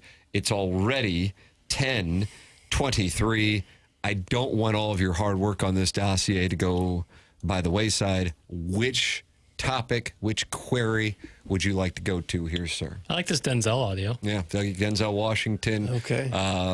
Hasn't really done well in film, and so he wants to get into sports media. I could see that, yeah. Yeah, he's promoting his new movie with Spike Lee, and he was talking with Sports Illustrated yesterday. And this is a little piece on his take on sports media and the sports media members, man. Everybody's got an opinion. We live in a world of opinionaires. You know, that's what I call them, opinionaires. They're all the shows, a bunch of guys, and a couple of them that have played, but most of them who have an opinion about what something should be when they haven't done it. Those who can't talk about those who can. Those who have know what they're talking about. Those who haven't don't. Period. Too much talking. Too much talking. Everybody got an opinion. Everybody's sitting around getting fat, you know, thinking they know how to do it. Just because you can sit behind a desk and chit-chat doesn't mean you can do a damn thing. Those are bars. Come get up here with me. Let's find out. Come get in the gym with me. Let's find out. I mean, I don't know you. We saw you. But, you know, I can throw my hands. I can do it. I can sure do it. I can Rolls Royce. I can do it for real. Outside. I don't talk about it. Well, let me leave you on some this. Skinny kid, you know, who never played a day in his life, and now he can get back at everybody because he got a mic in his face and show. People need to shut up. People need to shut up. Learn how to do something. Be actually good at something. Try that. Action! Oh, gosh. Denzel Washington was just coming for me. It feels like he was taking shots directly at us. He says, don't talk about it, be about it. And didn't Pitbull say that to Trina? I don't know what he said to her. I think he did. I don't know what he said to her. I think he did. I don't know. I liked it. Okay. Is this movie scene about sports talk radio hot takes? Thanks. That's from Steven Time. Wasn't Steven Time suspended? And got tariffed? I thought he did. Oh, right? he did, yeah. No, he got it. I put a letter in his file. Right. Denzel Washington went to Melville. He was class of 84. That's a big show. so. I would have thought he'd be more like class of 78. Yeah, I don't think he was a Melville. Now, his son did play for the St. Louis Rams. Practice squad. Yeah, he's on the team. John David. A fine actor himself. Any news on him playing Bill Walsh in that movie? I haven't seen that again. Okay. Got my eyes on that. I have seen the new Spike Lee and Denzel movie, by the way. What film is that? Highest to Lowest. And how is it? Good. Good. It'll be on Apple in September. Is there a Spike Lee film that you would call bad? Yeah. What? The Five Bloods, which he did in 2020, I didn't love. That was like the his Five Bloods. That was from like his 2020. most recent before this new one. This new one's cool though. What about He Got Game? Love He Got Game. I love a lot of Spike Lee movies. Do the Right Thing's one of my 5 favorite movies. Surprised after Chasey Lane was in He Got Game that she didn't get more mainstream work. I agree. Thank you. You can email in on that the morning after at InsideSTL.com for the Design, Air, Heating, and Cooling email of the day. That is coming your way in 20 minutes. This program is called The Morning After, and it airs on 101 ESPN.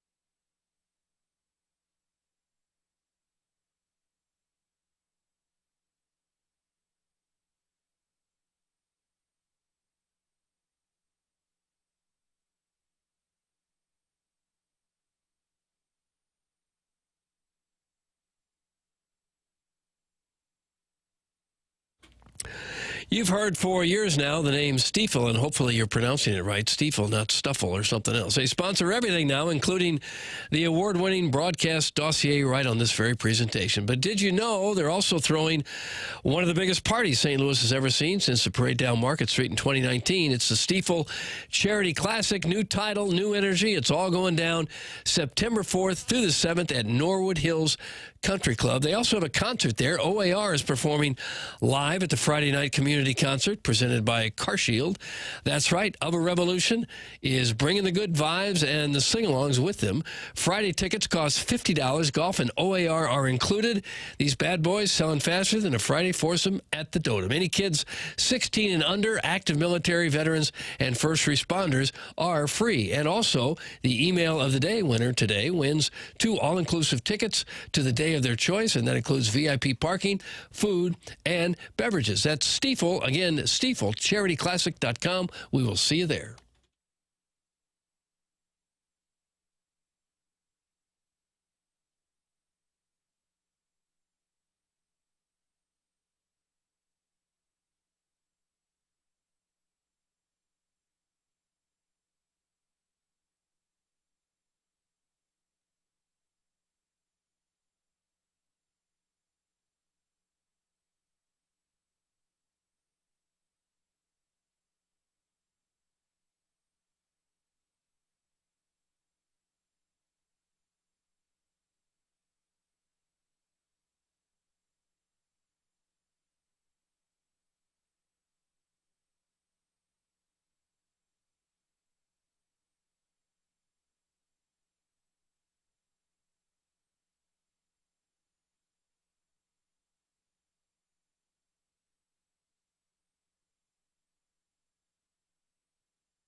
Ladies and gentlemen, the weekend.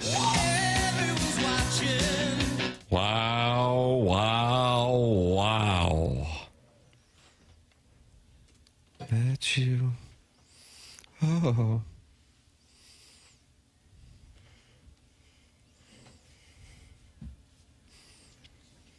Well, Doug, here it is. You doing bottle service both nights or just one night? Probably both nights. I hit it really hard. Just polish off half a handle of vodka yourself. Yeah, probably the whole bottle.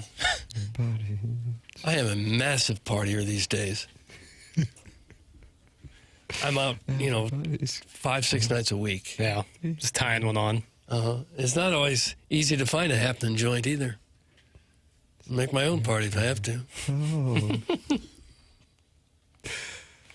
The program is called TMA. It's presented to you by Brown and Crouppen, 101 ESPN, and the TMA STL YouTube channel. Go back and podcast because Joey Vitale was our guest in advance of his trip to Paris. That was in the 8 o'clock hour, which is brought to you by Fisher Window and Door Store. Podcast that. Schaefer Door Company coming up on the program. You got that Design Air Heating and Cooling email today. 2 tickets to the Stiefel Classic, the prize for our Design Air Heating and Cooling email of the day. Doug Jackson sent this over in the Stiefel dossier. The 30 most popular athletes according to millennials. 30 of them. Gosh, these lists are so long. And this is from Canadian Sports Yahoo. 30 most popular. Oh, gosh. And millennials were born what year? What is the year? It's a tough question. I would say anywhere from like 85 to 95. I would say that decade is millennials. Okay. And I got to If come you're up born with in 84, what are you? 84? I guess Gen X? Probably that's still wrong. millennial. I don't That's know. wrong. I would say... I don't know if Gen X even goes into the 1980s. I don't know. I think Charlie Marlowe is like, he's a millennial, and then as young as someone who's like 30 right now. 81 to 96. Okay. Gen X is considered 65 to 80. So, yeah, there you go. 81 to 96. Okay. So I got to come up with 30 names? A great list. Start with 30. I want you to work in descending order. I'd say Michael Jordan. No. No, he's not in the 30? Are these current or just Michael Jordan did not make the list. This list is unhinged. You will not get. Are they all soccer players? Well, I'm only seeing like 8 people on this 30. It's your link. I know. I know. Oh, it's a slideshow too. Yeah, it's not really loading all that way, but I have some of the names. Well, it's your link, Doug. How are we supposed to? I don't All right. know. Well, the first name I have was known for grabbing his crotch while he scored. Grabbing his crotch while he scored. Juan Soto. Oh, that good guess. Can I have initials? ML. ML. Mike Leone. Who the hell is that? Sounds like a girlfriend. ML. Second letter, first name. This is number 1. If you can't get number 1, how are you supposed to get 2, 3, and Matt Leinart? Matt Leinart. Actually, a pretty good guess, but no. Third letter, first name. R. Mark Spitz. Mark Leisure. Leisure. Fourth letter, first name. S. Marshawn Lynch. Marshawn Lynch. See, that was easy. number 1? The number 1 most popular athlete? Marshawn Lynch. You got to be kidding. He was number 25. Doug, this is Jackson's favorite publication, Yahoo Sports Canada. TD is your next athlete. TD. You think it's Terrell Davis? Ted Danson. Ted Danson played the role of Sam Malone on Cheers. TD. Ted Danson. Second letter, first name. Second letter, first name? Yeah, that's right. I. Tim Davenport. I needed a remember segment him. title. Thank you. Freudian. You had the first name right. Tim, second letter, second name. You.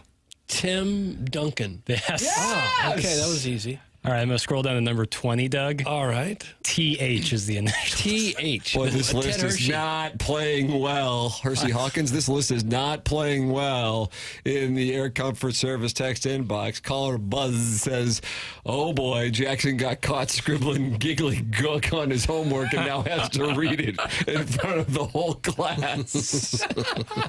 This one I think people will really like. TH. Yeah, I'm going with Ted Hershey, a guy I went to high school with. No. He's a good player, wasn't he? It's the same name as the athlete you just guessed in the first name. I hate this list already. Thanks. That's from the Pastor James Hunt. Tim Horton, the guy with the donuts. Oh, yeah. It didn't go well in St. Louis. They tried St. Louis. It didn't track. I didn't feel like they really tried, though. No. It was like a really small one, wasn't it? It was like just like a counter. Yeah, second letter, second name. O. Tim House. Timmy House. Not Timmy House. Tim Hogaboom? W is the next letter. Is there a Rangers pitcher named Tom House?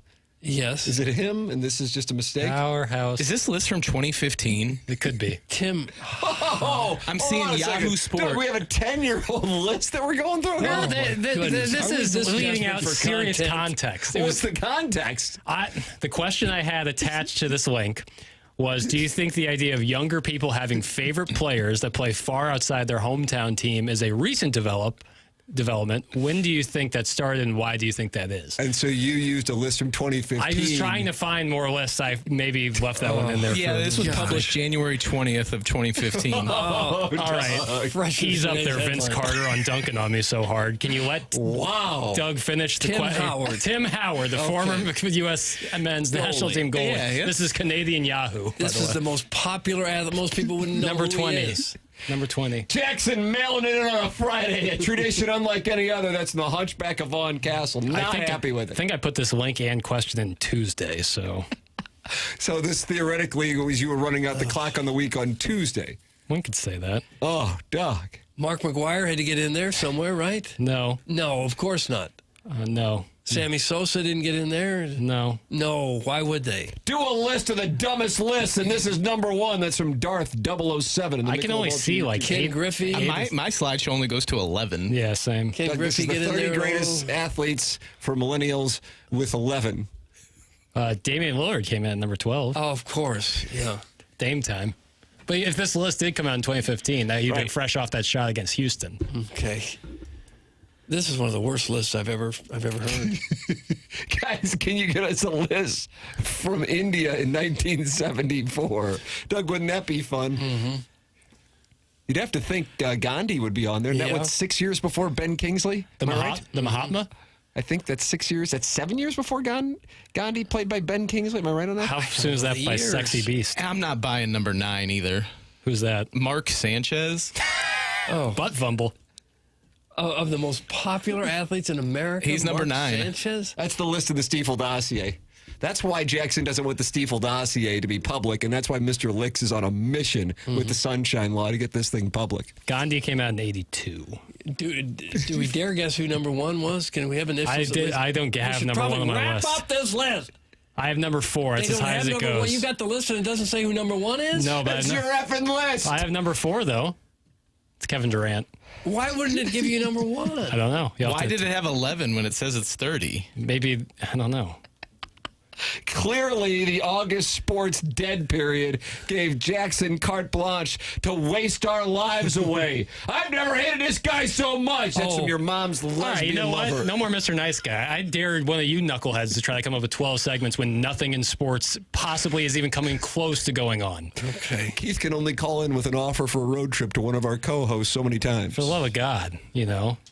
What do you want from me? No. I'm trying my best out here. Yeah, Is Jeremy Lin on this list? He probably have been right around that time. I think it's a little early. The thing that's magical about the list is we can't see the damn list. No, He makes a list and says, I'm not going to tell you who's on the list, but boy, it's a good list. Yeah. Time spent listening. Well, it's Canadian. So it's a hockey player. No, I never know. I don't don't know think. who number 1 is. It's a secret. It's don't. a secret list, but we're supposed to guess who's on a list that we don't know who's on there. From 10 years ago. It's not even written down anywhere. No. Jackson's Toots is the driving cat. That's from Doug's prison wallet. I didn't even understand that. It was a Saturday Night Live skit. Toonses. Toonses? Was a cat that could drive. I think he drove. No, it doesn't really translate well to a text into probably a morning sports talk show in St. Louis. But I appreciate the effort. Somebody's going to be Toonses the driving cat in September, but they're going to have to wait a couple weeks until September rolls around, Doug. Toonses is a great name for a cat, though. Toonses? This test segment is making Denzel's comments look spot on. That's true. That's what they're doing for. Yeah, it is true. Oh, so we never really will know who like the top 2 or 3 on this list. Well, I was trying to come up with who's Gen Z you love, and I wasn't getting many articles about it. So you just pulled some from 2015. Well, you know, I had a couple other links there. I don't know where they went. I had more. I'm seeing the rest of the list is coming out in 2035. Oh, it's like a time capsule. Yeah. Oh, nice. Okay. What about my question? What was the question? Do you think the idea of younger people having favorite players that play far outside their hometown teams is a recent development? When do you think that started, and why do you think that is? Yeah, ignore the list. Focus on the question. That's where I really did the work. Well, it's probably more prevalent now than it used to be because so many games are on TV that you didn't used to get to watch. And I would tell you EPL is the key.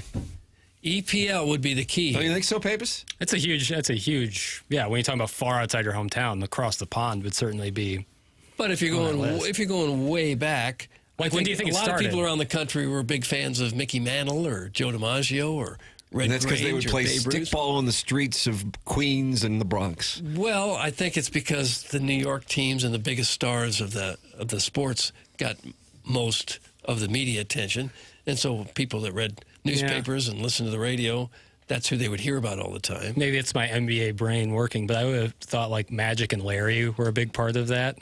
Could have been, yeah. Yeah. I mean, Tim, you were a youngster, like when Jordan was coming up, like it was like if you asked most kids in your grade school who their favorite basketball player was, they were probably saying Michael Jordan, right?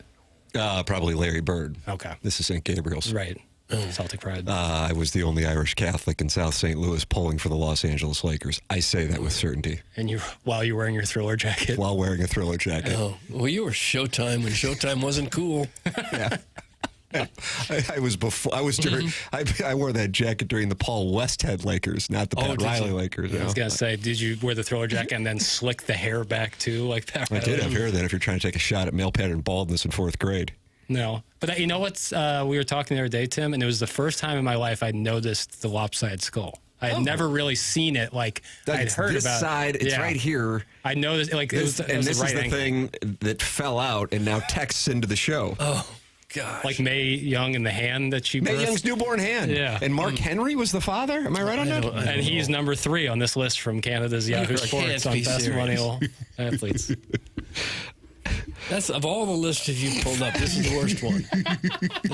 This is the worst. I do have to agree because it's incomplete. I'm not going to be able to sleep tonight if I don't find out who was number one on the list of most popular athletes in 2015. From a Canadian perspective. People should send in who they think it would be. In 2015. I would think it's LeBron. Bron was on the list, and he was way high up. That's because I would have said the same thing, but LeBron was number 22. The rest of America is preparing for another exciting NFL season. Our town gets 10-year-old lists of washed-up athletes that go back to the last time we had an NFL season. Hashtag Our Town. That's from the Hunchback of Vaughn Castle.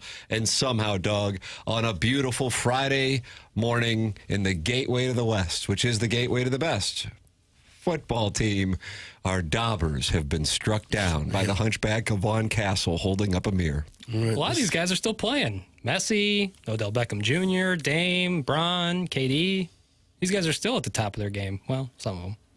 Jackson's questions sound like they were written by AI. People always say that, and you know what? I have tried to get one of my questions done by AI. Mm-hmm. They can't even sniff it. They can't even get close to what I do. Really? Truly, I'm not joking. It's the most surface level BS. They're not even. They don't even sniff. You're smarter than AI. I'm more flowery with my writing. I'll tell you that much. And I'm like, give me a good thought-provoking sports question. They're like, how does the recent development of television streaming change sports viewing? I'm like, yes, sick question. Oh, my. Jackson sideways with the audience. How about a list of worst producers in TMA history? That's the worst of what's whack. Oh. Feel free to make one yourself. I'm not going to. Well, there haven't been that many. Projo's my goat. I was listening to a TMA All Day segment earlier today just for a minute. That's 105.7 The Point, but HD2. That's where you can listen to TMA all day. A lot of historical segments in there. And Projo was just cooking, and he's my goat. He was cooking, dropping hot takes? Just doing Projo stuff. Yeah. He's great. What, carving landing strips? That might have been part of the conversation. You don't really have to carve them, do you? I think he was giving a take about being able to know if someone on television has smell. Oh, yeah. And it was great. He picked that up on The Bachelorette. I was like, yeah, this is my guy right here.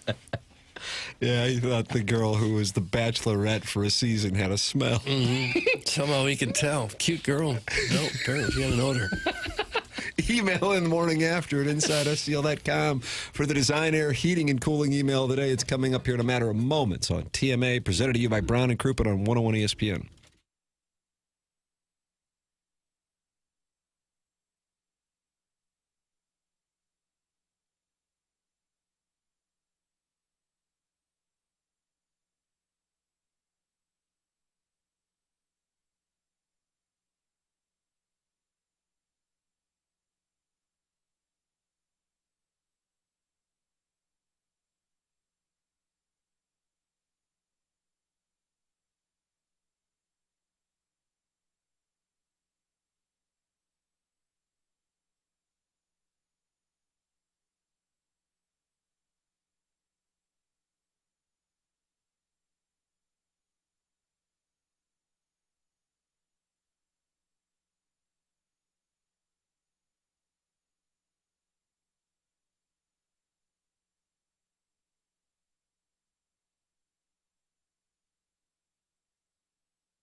This is Jackson with a SportsCenter update, driven by Johnny Londoff Chevrolet and Johnny Londoff Autoplex. Cardinals, Yankees, tonight, 7:15 p.m. at Busch Stadium. Andre Palante on the mound for your Redbirds. That was another SportsCenter update, driven by Johnny Londoff Chevrolet and Johnny Londoff Autoplex. See them at Londoff.com. Chevy, together we drive. You kidding me?